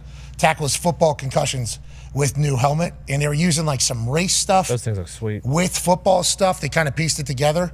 And I wore it for a while. I don't know if I was supposed to or if it was like okay or not. Super light. Didn't feel like in the off season, or you wore it for games? Yeah, I put that fucker on in a game. Yeah, Come on. Did he get licensed through the league or anything? How'd that work? I don't think so. No. They did it up. And yeah, I think so. Yeah, I think it just. Sweet. I don't remember how it came about. Nah, I might have been practicing in the offseason. Did you ever hit anybody with it, or you ever run your head into the wall and check it out? I remember thinking I shouldn't. Whatever it was on my head. I remember thinking that, but really? You didn't feel comfortable. But sometimes, like those lighter, I remember the lighter ones though. Sometimes lighters like better. Like they got carbon fiber. Like this guy's a racing helmet guy. I assume he did have some sort of breakthrough, but I didn't remember my brain comprehending how this was going to be good. If I do recall, I think it was OTAs. I don't think I hit anybody. I don't think it was during the game because to get to the game, they would have had to go through the whole. They would have had to get marked up, get okay, get approved to get out there. So there's no way it was that. But yeah, I put that helmet on. I was like super light, and I was like, I don't know. This isn't protecting me from anything. Is it comfortable? I'm like, yeah, it's not pretty too comfortable almost. I almost feel like this is a little bit of a hat. But there's been people trying to perfect the helmet for a long time. And I think it's because of obviously their genuine care of athlete and sport and competition. But the amount of money, if you were to figure out the helmet, could be forever.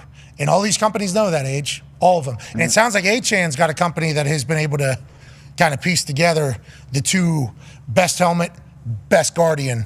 Let's piece it into one. There's only a matter of time for everything's like that. Well, and it'll help to a degree, obviously, but to what you were saying about, like, some people I think are just predisposed to get concussions. Because, like, I can't remember if it was the Sunday night game or a couple weeks ago. Josh Allen had one of those where he got hit and his head slammed off the turf and he didn't miss a play. Like Texans, the Texans game, and it looked bad. It was like, oh yikes! And he popped right back up and played again. And then it's like, you immediately wonder, well, if that was Tua, like what, just everything that's happened over the last 2 years, like how does that play out? So it is just like I think some people are just predisposed to get concussions, and other people aren't. I just got sent in update the helmet that I was given. Banned from the NFL. Oh, Bill Simpson. He Thank tried. God. Thank God you didn't ram yourself into. But you talk about people having their hits and not the DB yesterday. Yeah. For the Broncos. Who was it? Went up and got the pick. McMillan. Yeah. McMillan. Yeah. McMillan goes up and gets that pick. He flat backs. Okay, takes a big bump. Then his head, bang, right off the ground. And he gets up and runs. We've seen that same exact thing happen to people. And lights out. It's over. Yeah, he ends up scoring touchdown to cover for the Broncos. And that's in Denver, where it's probably cold. That field might be a little bit harder too. Yeah, right here. Boom. He has that little whiplash head thing that we've seen so many times. Very scary. Very, very scary. It's scary on grass. It's scary on ice. It's scary in any sport that it happens whenever a head hits. Professional wrestling, whenever you see something, that is never good. But apparently this guy's head, okay with it. Yeah. You know, and eats it. How do you figure it out? We don't know, but we appreciate that it is getting figured out. Speaking of figured out, Kevin Warren, former Big Ten commissioner. Now, the Big Ten is a great conference. Yeah. And whenever he was leading it, it was He tried to kill football. That's AP tone. He has an AP vote at the end of the year. That's facts. He said, we're not playing football. Yeah, well, killing football would mean like kind of trying to make it not exist ever again. He definitely came out during the COVID alongside the Pac-12 about a few days after the Ivy League made the same announcement, and he said, we're not playing football. Okay, football season has been suspended because of COVID and obviously the dangers and risks. Our Pac-12 sister brother conference is going to do the same thing, and Ivy League's going to do this. And then Greg Sankey came out a week later and said, we're playing football in the SEC. And that's how this whole thing's going to go. So then there's Big Ten teams trying to get into the SEC, okay, trying to get into the SEC for the COVID season. This is no bullshit. This actually happened. We were in the middle of the entire thing, pretty much talking about it. So then, obviously, Kevin Warren, Pac-12, everybody else, push comes to shove, has to back. We will play football, actually. We will play football. They're a couple weeks late, remember? It was a couple weeks shorter than the SEC season. It was all a bunch of shit. Shortly after that, then, Kevin Warren leaves Big Ten. Now he's in charge of the Chicago Bears. So then it's like, okay, so our viewing as football people after what just took place is a little bit skewed, I think, and probably to every business thing he had to do for the Big Ten, TV rights deals, all of his positive. The only thing we could think about is this guy didn't want football, and then he had to do football. So does he love football? We don't know. But he's a smart businessman, obviously good enough to get the Chicago Bears president job. He was designing the feng shui movements like he's John Taffer for the new suite on Hard Knocks. Okay, I think this would be good, dude. I'm like, damn, I didn't know Kevin Warren had that range. I didn't know that was in his bag. Now there's a report that Jim Harbaugh wanted the gig, and Kevin Warren basically said, I got my own guys, thanks. We'll figure this entire thing out. We got our own shit. Move along. Now, have you seen what Jim Harbaugh has done with the Los Angeles Chargers? You're talking about changing the entire culture. You're talking about changing the entire mindset. You're talking about building a fan base back into believing that they can actually go and win, because not only do they have the talent, but they got the team that isn't soft. It's a tough team. It's a together team. Jim Harbaugh's latest move? Lunch pails for all the boys in the locker room. Hell yeah. Video was released of Cameron Dicker, I do believe the kicker for the Chargers, showcasing his lunch pail to a cell phone, and on there is a bunch of Jim Harbaugh's words. It's a little bit of encouragement. It's a little bit of excitement, and I believe it's just one message when Jim Harbaugh's not around the boys to be like, hey, this is the type of guys we are, and I'm thankful for it. AJ, when you talk about a leader of men in the NFL, everything that Jim Harbaugh has done, and I think you can put MCDC in the same exact way, do it their own way, have great success much quicker than MCDC had it, but have the entire team bought in. It's a beautiful thing, and I love this idea here, because this is him still coaching. This isn't just a gift. This is him still coaching, finding a different way to deliver his message, Age. Yeah, the thing is, like, I think we take it for granted when someone does come in and they turn a team around like this. Like MCDC took a little bit longer than what Harbaugh is doing. But look around, like, it's not easy. There's not many people doing it at a high level on a consistent basis, especially when you come in straight from college and like he's doing, seems to have everyone buy in. But if you look around, like, what do you think, for me at least, the common denominator, as people used to say in this situation, is that these guys are authentic. They feel like they're being real. They're not. There's so many coaches, I think, that they get the head gig for the first time. They're like, oh, man, I don't want to lose this thing, so I'm going to change who I am. I'm going to try to be what I think I should be. And these guys feel like, hey, they trust in the process and what they believe in, and they're going to ride it. And I think who they are is natural coaches, natural teachers, natural leaders. teachers. Yeah, they're like teachers. Like coaches are absolutely teachers, and these guys absolutely know how to do that. Know how to get the point across to people every single day. And their messaging, like that was a message to him, to his team. A lunch pail as a gift. It's like hard hat. That's a message. Lunch pail. Yeah, bingo. That's exactly what that is. Put your work boots on. Whenever you watch guys like that, what are your thoughts as a coach for 36 years? Yeah, I mean, John and Jim grew up in a football. They grew up on the sideline. They grew up in the locker room. They grew up watching their dad do the same stuff. Different coaches, though, right? Jim and John? Different approach. I mean, they're at the opposite end. I mean, yeah, personality, looks, messaging, the whole deal. But same thing, though. You go into building John's deal when I went with him in 2008, Harbaugh, was, build a bully. That we were going to be in Baltimore. We were going to build a bully. So it's the same mindset, same messaging, same culture. It's about tough. It's about rolling up your sleeves. It's about going to work. I mean, I love this, and it's to Lombo's point. He says we got all these offensive guys, these head coaches that are offensive guys that are play callers, and they're so wrapped up in scheming and drawing plays and putting game plans together. Just on one side of the ball, that you're the CEO of the entire team. Okay, offense, defense, special teams. So guys like Jim, guys like John, that you're going to oversee stuff, but you got time to sit back and say, okay, my message, our culture, our identity, the process, our philosophy, that doesn't change. I got to find different ways to keep getting this message across. Here comes the hard hat. Here comes the lunch pail. Here comes the grit chip. Here comes the grit chip. Yeah. And so those guys that are the head coach and they overseeing everything, they're sitting back and going, okay, we just won another game. We're in a stretch run. We're in the fourth quarter of the season. It's December football. It's January football. What's the next thing I can do? Because I used to sit there and try to brainstorm and had guys try to talk to about, okay, themes. What's the thing? So we tried to keep teaching the same message, just a different way to deliver it, right? Yep. Different way to say it, but not all another sign, another this, another quote or whatever.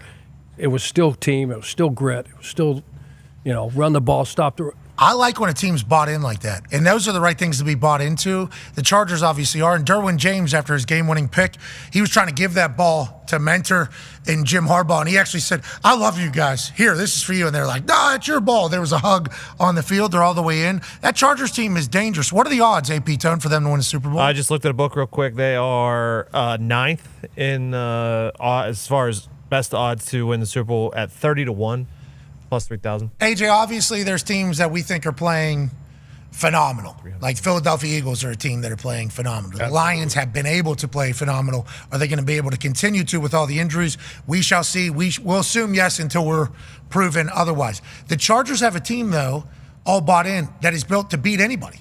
Like, they can beat anybody on any given day. Like, the Eagles run and they're powerful and they're bullies, and I respect that. They got weapons all over the place. It's like the way Mentor's defense is. They try to cancel that, and they're also a physical team. So if you catch them on a playoff game where it's win, move on, lose, go home, it's like Chargers could win against anybody. In my eyes, any game, they have the capability to win, I think, personally.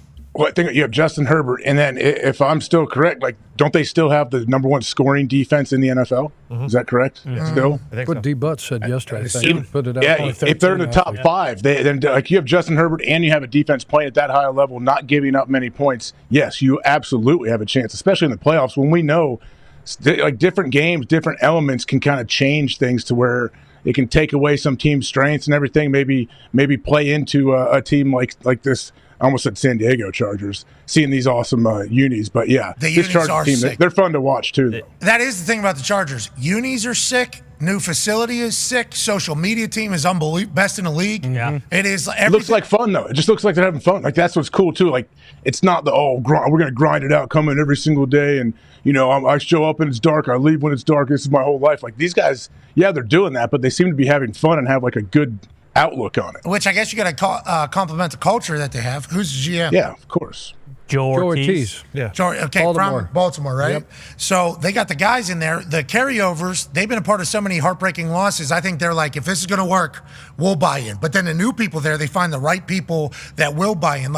Not everybody is going to be able to buy into a we're tougher than you, work pale. Our head coach is going to be shirtless in khakis lifting next to you. Like, not every player in the history of the NFL that's a good player would be able to buy into that. They'd think it was a joke. They would probably mock it, ridicule it. And if you have one of those guys who's a good player, that can permeate through the locker room, find other people, young people, whenever things go bad, start to spread. This is not how it normally is. It's not how it's supposed to be. Boom, boom, boom, boom, boom. Instead, though, they've remained like, this is our guy. We fucking love him.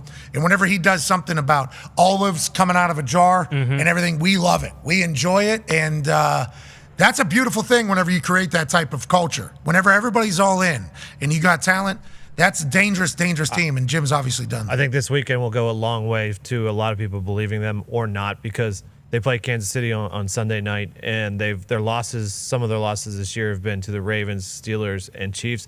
A lot of the talk is that they haven't beat anyone yet. So if they can beat the Chiefs this weekend, that'll go a long way. Chiefs by 4. Okay. Favorable line. They can clinch, right? The AFC West Chiefs. too, right? Gotta Kansas pick City them every with a win. time. 11th time? Jeez. 11th or 12th in a row? Think about those Chargers fans. Think about that stat. Yeah. Just got said.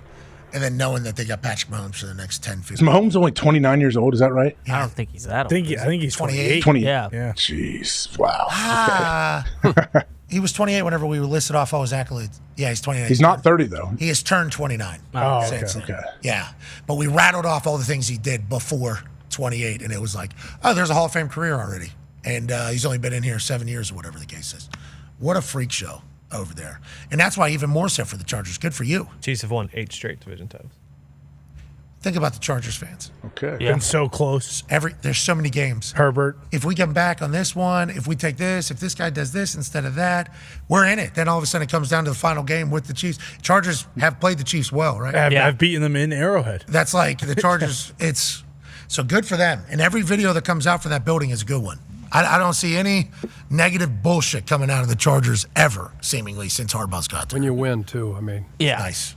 Yeah. Well, I think that they're ahead of schedule. You know, we talked about it. Like, we expected them to, you know, at least be very competitive or make the playoffs this year because of Harbaugh, and he wins. That was going to happen. But, like, anything that happens here on out this year, like, not only is it kind of believable, but, like, now you're just this isn't the team, you know, we've talked about, like, they still need a couple receivers. Like, right now they play in LA and everything, but, like, if J.K. Dobbins is healthy, like, they're built to go win on the road in the playoffs. Like, they want to run the football and obviously have Herbert throw a couple times, play action, Lad McConkey, but, like, they're still, you know, like, this isn't the final form. Like, 3 years from now, it'll be very interesting to see how good this Chargers team is. Yeah, and to your point about that, like, Los Angeles being a destination place for players to want to go play, who knows who they'll be able to pick up. But how many Los Angeles destination guys does Harbaugh want on his team? True. Good question. Like, that's kind of like Yeah. They got a model. Can't hurt. They've got the Charger box guy, whatever those character traits are. Oh, yeah. Yeah, for their. How about Andrew, by the way, going back to Stanford? Awesome. I talked to him on Friday night, and just like I told him, and granted, we were around a lot of Stanford people. I was around a lot of Stanford people very quickly in my life. They just popped into my life. Andrew, Kobe Fleener, Griff Whalen, Goose, Dave. I mean, there's like Pep. There's just so many Stanford people dropped into my life quickly. And it's like, they're all Stanford guys. Like, you know, they're Stanford guys. These guys are incredibly intelligent. Okay, they're going to be very, very smart dudes. They're going to be tougher guys. Like, they're going to be the tougher, smart nerd guys. And then also love ball. Like, that is what the Stanford guys used to be, I think. And I think they take a lot of pride in what Stanford guys were. And Stanford was able to pull players, even if they were being recruited to other places, and being like, hey, you're a Stanford guy. You're supposed to be a Stanford guy. Like, they took a lot of pride in that. I think he is. I don't want to give away too much, obviously, but like, I think he has a lot of pride in that, and that's who he's going to be trying to find. So, like, Stanford Charger guys, things like, I feel like the Steelers know who they are. I think the Ravens know who they are. I think this Eagles team knows who they are now. I think the Lions know who they are. Packers? I think so, yeah. I think so too. I think it was kind of up in the air when Rodgers left, but like now that LaFleur's kind of like got his guys in place and he's been able to, like, I think they know who they are. That's a whole nother conversation about like continuity too. Because whenever you change over a coach or change over anything, It's like, do you still know who you are? And are you still who you thought you were? It's like never knowing who you are is where the team is just stuck in That's purgatory. like Caleb Williams coming out and saying, I'll be better for this, having another coach and another playbook. No, you won't. I mean, how dumb is that? How do you feel about that? He said that? I mean, how are you going to say something like that? No, not that, but you get it. Like the whole Chicago situation. How do you feel about the entire Chicago situation? I just think you go back to the Hail Mary, right? When it all started to escalate. 4-2, you lose that game. Stevenson does what Stevenson does. You lose that one, you get a block kick. Then you have the mismanaged clock. You don't call timeout. And then you send this he knew it was done. You could see on his face, he's sitting there. He looked like he's seen a ghost, when he's looking, when that clock ran out. And MCDC couldn't believe it. He's like, is the game over? The clock run out? And and then all of a sudden he's looking like that. And then they sent him out to do the presser. How bad is that? It's bad. Who are they going to get? Maybe they hire this thing. Oh, not bad idea.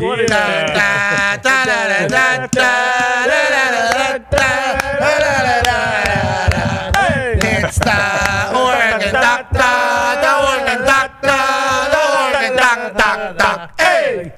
What's up, Duck? In town for the Big Ten Championship, I see. You look good. You look fit. Holiday season's doing well. Oh, okay. Here we go. Ladies and gentlemen, debuting on December 7th, only on Duckflix, the Ducks Big Ten Journey. Right here. Look at, there's the movie. Oh. Don't you be adding any. You got to earn that, bub. Listen. Doing push-ups. It's kind of cool, Duck. It's got a push-up. Don't you bring No.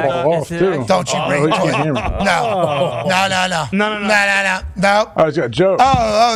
Right back at you.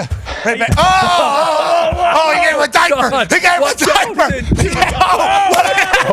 Good catch. Dale Earnhardt just went down, but the Duck just caught some Pampers. That was a great catch. Oh, my gosh. What a moment right there. Athlete. Only dude wipes, though. Duck. Almost stuck in his beak. Oh, my God. It wasn't waffle either. Oh, waffles. Oh, he's got waffles. Where's the syrup, Chuck? You know what I mean? Chuck got one in his beak. Oh, 2 for 2. Yeah. Good work, Duck. Hey, thank you for the gifts. I was going to say, that was thoughtful. Wow, we were playing on a little bit of war with the Duck. Yeah. We thought it was maybe Duck season. I've been watching these guys on the internet. Pooh! Maybe you like skeet. We know you like skeet. Thought he was bringing us stuff to wear the Big Ten Championship. Apparently not. Yeah. Oh, well, we made it. There's more. Nope. No. Give him your shirt. Give him.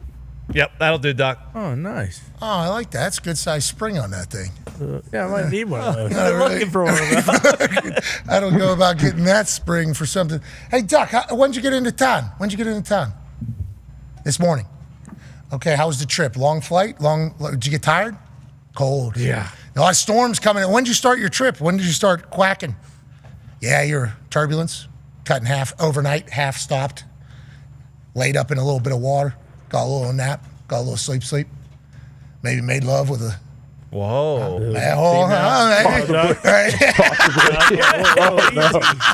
got little ducklings potentially coming around. Oh, no. Not for the big game. We're all eyes on the big game. He's clipped. Oh, yeah, we are. Focus. Is he clipped? I don't know. Could he even spayed or neutered? Maybe get your... Sounds like yes. All right, enough with that, he says. We're focused on the Big Ten Championship. How do you feel about this Penn State squad? You a little bit worried? Hey, that's a lion. Lions eat the shit out of ducks.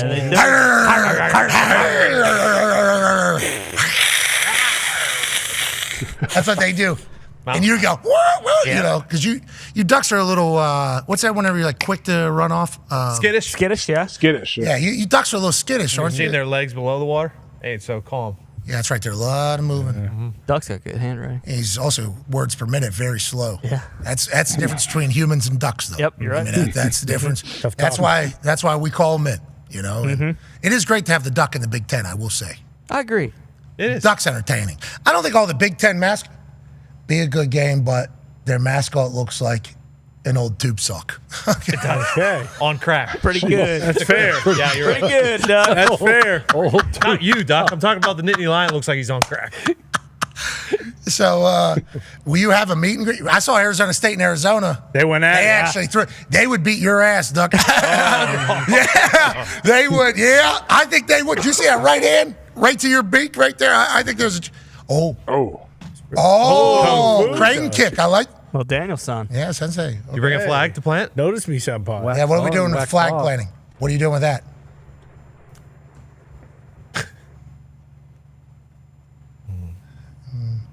AJ. Ducks have 4 fingers. There we go. Got hard out.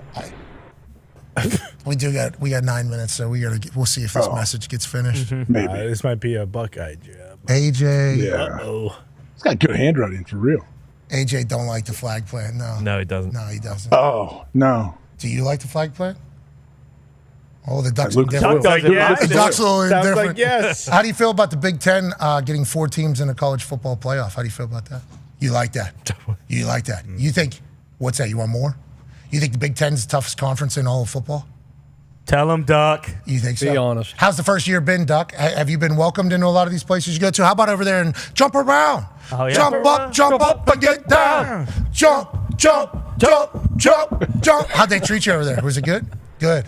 Anywhere tell you to scram? No, not really. No, it's been good. What's that? Everyone loves Duck. What did he drop? We do love the Duck. Yeah, we love the Duck. They didn't love you early. Remember they were locking them out of all the... Yeah. Purdue? Yeah, Purdue said, don't you even Definitely think love about you, yeah. All over. Yeah. Well, you did that shameful stuff that rock at IU too. Yeah, you're humping the rock, remember? Yeah. Put your dick dog Yeah, on you it. did. You are I didn't see that. I didn't see that. Oh, you're hugging the rock? it. You're hugging the rock. No, because it looked like you were a little bit more hips in your hug. Yeah. Yeah, exactly. Exactly. That's what we're saying. Hip, That's Pretty how good Duck breath hugged. forward. He was doing a ducky style. He was clenching his cheeks. Yeah, it was a little ducky forward. style. Just realized Chuck hates this thing. Wow.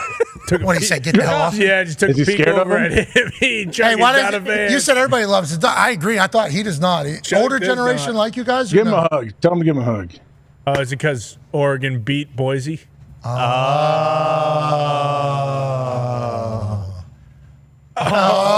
said he got a He hug. said, Ashton Yeah, right, Genty, you think he Ashton deserves it? Maybe. Travis Hunter's going to win it, but Ashton Genty had a hell of a year, obviously. Hey, Duck, you go to Dan Lanning's team meetings whenever he's describing what he's going to do, whether it's Gladiator thumbs down or it's Inglorious Bastards bashing skulls in like he did against Washington. Ballgame. What's this week's message? Do you know? Is it Duck Hunt? No. No, you won't say anything. Mom is the word. Okay. What if you saw him in the back of Dan Lanning's passionate speeches? Snaps ain't a stat, though. Oh shit. So he doesn't like Travis. Whoa. 114 plays a game. Snaps ain't a stat. If you're doing over 100 of them, Doc, God, he went how many miles did you fly here? The hell? How many miles were you able to fly? Quite Yeah. a shot there. Unbelievable. Quite a shot. Snaps ain't a stat, though. I kind of like that. That is Duck. been The duck chick's been sitting there in his nest. Yep. Listen to all the conversation. This guy's averaging how many snaps? And Duck's like, who cares? Who cares? What are you doing with it? Oh, you got 6 turnovers? Who cares? Yeah. You got more touchdowns, but who cares? You average over 100 yards a game, wide receiver? Who cares? That's what you're saying, Duck? Jeez Louise. I'm with you, Duck. He's right on. Oh, Joe, right. this guy's doing something we've never seen before. We literally just talked about his conditioning and his cardio. The Duck couldn't even make it here from Oregon without stopping 2 times, probably. You said it was 1 time. 2 times. Probably 2 times. You stopped 2 times. Your cardio's shit. It's after Thanksgiving, too, Duck. Yeah. Yeah. No. No. No. No. You. What city did you stop in? Nevada? Okay. You don't want to talk about it. You know what I'm saying? Oh, okay. Jeez. Had to get out of town? You had to get out of town? 2 times. You stopped twice. Oh, 1 time. If you had 5 fingers, this would be easier. So much easier. Were you playing golf in Scottsdale? Good talk. Yeah, were you with Biz? Where were you? Why didn't you help Biz? I'm sure you're flying over top of that. 6 Irish gypsies were trying to beat his ass, and you're just over top. Well, is that a Canadian down there? Have you seen any orbs? Have you seen any orbs while you, in your flights? Yeah, a lot of alien talk. Yeah. A lot of alien talk. They're at One. One. Oh. I can't wait to hear what this is. It's going to be some smart-ass line from a duck here. In Salt Lake City. Utah Hockey Club. The Mormons like you or no? Mormons like you? Everybody likes you. Yeah, no, yeah, fucking no. This guy has no shit. Great Salt Lake. How is it landing in that thing? A little chilly. Okay, yeah. Turbulence. Crashed. Yep. So you're a terrible flyer. How old are you? If I had to get, how many years have you been flying? 9? You're 9 years old? 10 years old? does not count. What's a duck's life expectancy, especially when it's running into a Nittany lion on a Saturday?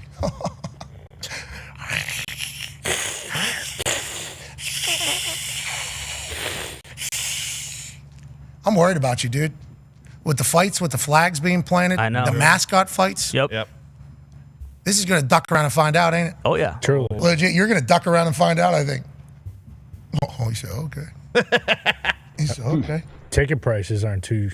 $12 to come see you. Yeah. You hear about It's this? embarrassing. $12 to come watch you on Saturday. That's it. Old garage sale teddy bear he is. Oh, okay. He's not in the lion anymore. He's old garage sale. All right. Well, Duck, we appreciate you stopping by. Thank you for the gift. That was very kind. It was great catch. Thank you for making an appearance. Actually, we got a gift for you. Yeah. One of these. It's Jingle Bells. Or Dingle Bells. Single bell. Dingle bells, dingle bells, dingle all the way.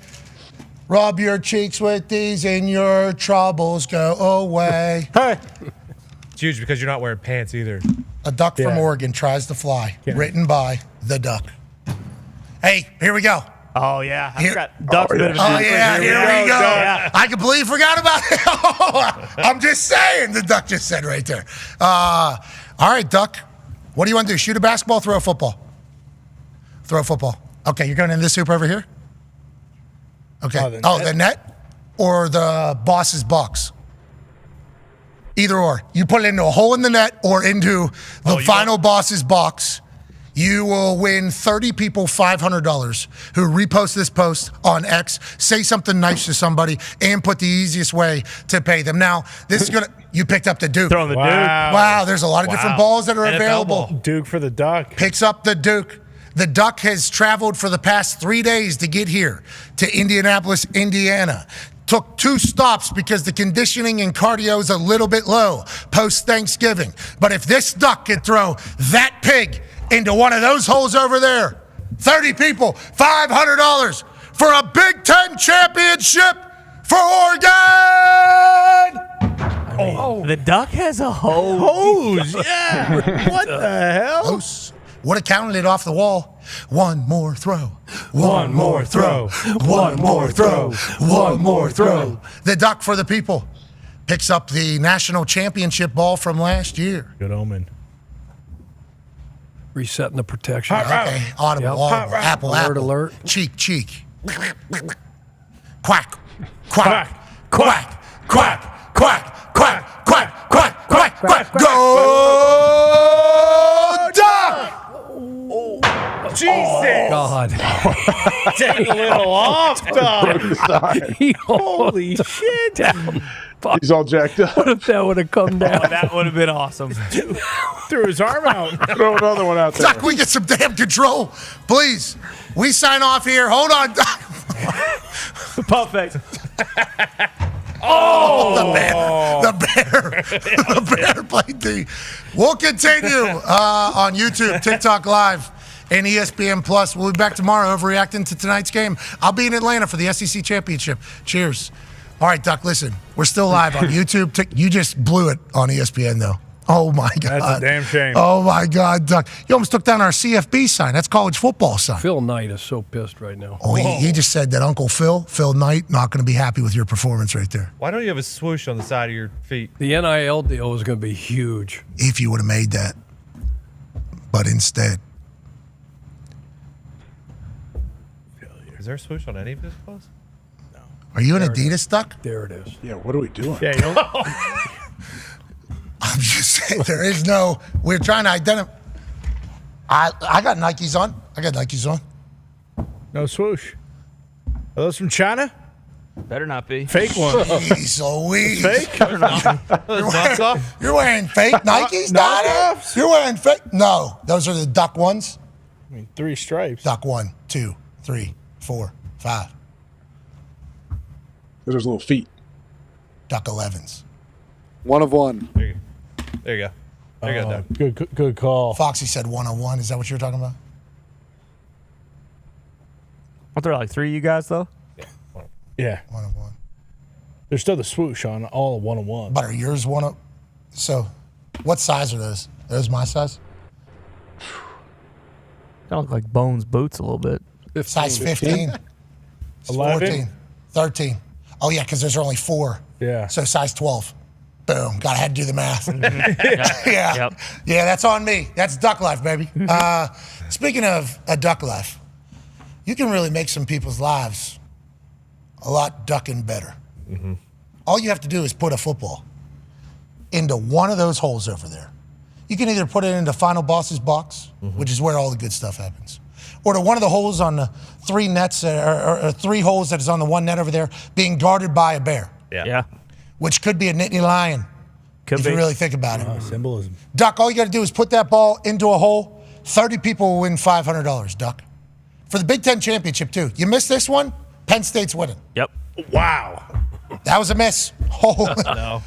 Bad move. Oh, no. Bad move. Oh, no. Can the weight of the world on this Duck's shoulders remain up, or is he going to crumble? Duck! Oh, what a... Duck! Oh, God. That's all she wrote. Guess Oregon's a 5 seed. Oh, come on. Duck, don't just, I mean. Now you're just making a mockery. Exactly. Take it serious. Duck, Duck, I thought this was for 30 people! Duck, you got to take a little off. Yeah, too strong here, Duck. This is kind of like your performance at Purdue this year. Oh. Tranquilo. Shots fired. Calm down. Shots Tranquilo. That's what he said. Nah, it was him. It was him. I said you got to take a little off. This is the thing about the Duck. You just can't talk behind him. Right here. Oh. Got him. You ready? Here we go, Duck.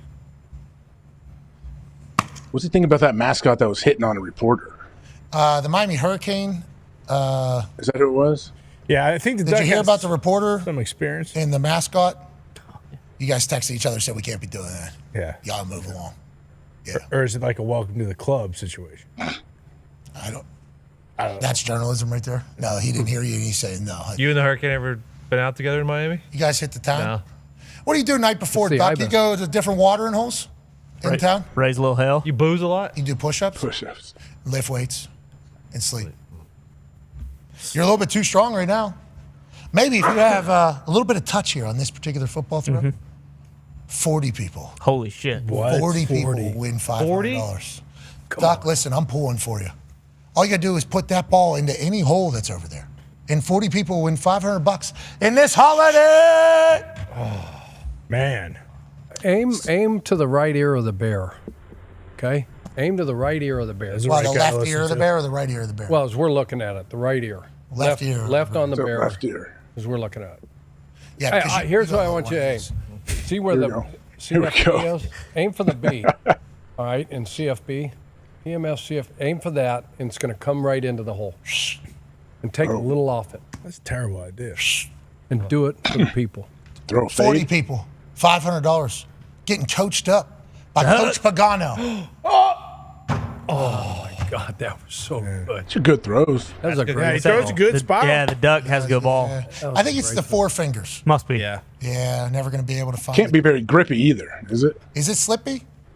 He's getting it spin. I mean, I the know. thing's coming off Yeah. his hand. I'm good. turning it over a bit. A lot of reps. A lot of these. Talk about a moon. Philip Rivers. Hey, I think you should think about just, now, granted, we don't have any balls left, so it's over for you for this particular trip. But maybe this becomes a year. Whoa. Oh, boy. Calculate the dorsal. This might be destiny. Calrate. Dorsal fin. That's a Russell Wilson dorsal fin football right there, Duck. And if you're able to control that particular ball that has been calibrated for a right human hand, I believe it's probably a right duck hand as whoa, Duck. This You look goes a little bit too comfortable. long. Yeah.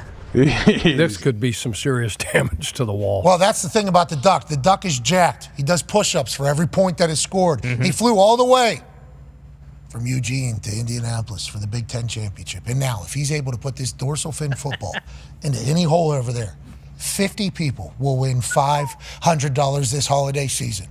And possibly be an indicator for what happens on Saturday at the Loud House, the Big Ten championship, where the number 1 seed Oregon team takes on the Penn State Nittany Lions. You didn't even try.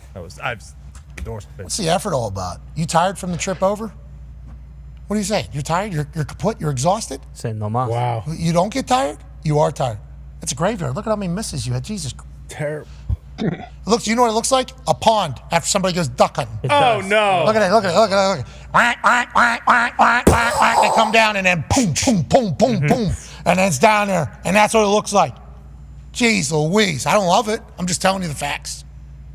What about a basketball? Can you shoot a basketball? No way. He got excited. Oh yeah. Oh yeah. Yeah. You think you can?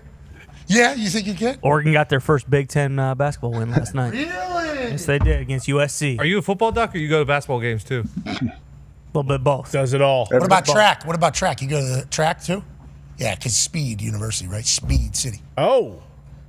Get it? Wrestling. Oh. Coach's old line. AJ wants to know if you go to Oregon wrestling meets too. Do you get involved there? You dance? Boxing. Do they have? How about wrestling? rowing? I don't think They got rowing. They got crew there. I don't know if they had a wrestling team. Stomp the yard team. Yeah. Maybe. Could you imagine? Imagine if they did have a. Imagine if he was. That'd be awesome. Yeah. That'd be great. If the duck. We don't have wrestling. Oh. That's probably good. Well, With the size of those legs, that's probably the right play. You got those little bird You're legs. gonna need to get it. You're gonna need a wrestling team. Yeah, you got those little bird legs. You're gonna have to. Not bad. Good shoot. Not bad. Shoot that single. He did. What other sport? Wow. We had knee pads on? No. Obviously, there's no knee pads. Yeah, we don't see You it. go to gymnastics? Yeah, how about gymnastics? You do gymnastics or no? No. Do a cartwheel. That BYU Cougar, I see. Come on. That BYU Cougar does round off He's an athlete. backflips over golf carts. He almost died. That's the best mascot in the game, college-wise. That Cougar. Duval That was Cougar's number got. one, but He you was know life and limb This guy, I know. you know that. with a mask on. Well, then he lost the mask at one time, remember? It shot off. That was a problem. And that's when we found out it wasn't an actual cougar, which was fucking crazy. I had no idea. Oh boy. We never, that isn't, obviously that's not a suit. No, of course not. No, it's not a suit. That's a duck. It's the largest duck ever. Not at all. It's almost as real as them pandas. Coach. Charles, those Did you aren't- see? Did you see the? Yeah, you see that one outside the airport? You see the one outside the airport? Who's your idol? Donald? Daffy? Yeah, who's the greatest duck? Bombay? Donald. Yeah, because you both are shirt cocking it. Yeah, no pants, just shirt. Is that for when you get in the water, or what is that? Yeah. You just like to live? Yeah. What about the Affleck duck? Yeah, is that one a little Kind bit of a too, bitch, right? Kind of too hate much that pizzazz? bitch, right? A little bit. Kind of bitch made. Too much pizzazz? Too much hype too early? Yeah. Well, bitch made duck. I mean the duck on the game day set too. I don't know no better. All right, JB. He whines a lot. He does. The Affleck duck? Yeah, he does. Yeah. I think that's kind of your thing, though, isn't it? Quack, quack, quack, quack, quack. Don't you guys like always whine? That's kind of your sound. Quack, quack, quack, quack, quack. You say you don't say anything. Not a peep. When you win, say little. No. Where do you learn how to lose, write? Say little. When you win, say less. Bingo. That's the duck. Lee Corso, actually. Where did you learn how to write? Was there a human that helped you in the whole process, or what was that human's name? Jeez. I'm sick of the time. Master Splinter. Oh, no. Oh, no. Does that mean Oregon's not going to win because you dropped that marker? Could. I mean, he missed all those shots. You know, AQ. Don't you be stomping those old Wait duck till this gets back. Don't you be To the stomping team those hotel. You better watch that stage with those little duck feet stomping around. Oh, hissy fit. He did try a little hissy fit. Little ducky hissy fit. Yeah. Man, he's got to hold that thing like this. Yeah. He's holding it just straight ahead. Lunatic. Like that. Long message here. Jeez, duck. This is who taught him to write, right? Yeah. I think so, yeah. Yep. I've taken writing 121 like 20 times at Oregon. Kind of drop it in the class. Yeah, smart. You do well. All capital letters too. Pretty aggressive. I appreciate that. You don't write like a doctor, even though you've taken the class 20 times. You do write like a duck, and there's a chance that a duck can win 40 people $500 this holiday season. Now, Duck, listen, today has been a fantastic day for our program. We'll find out if it's a fantastic day for you. You've made it all the way out here. We're thankful you're here. Big Ten championship game. What about you, Duck? You're a duck. Way to go, Duck. Good luck, Duck. Where are you going? You gonna lay up or What? Three What's point. happening? What are you going to do, Duck?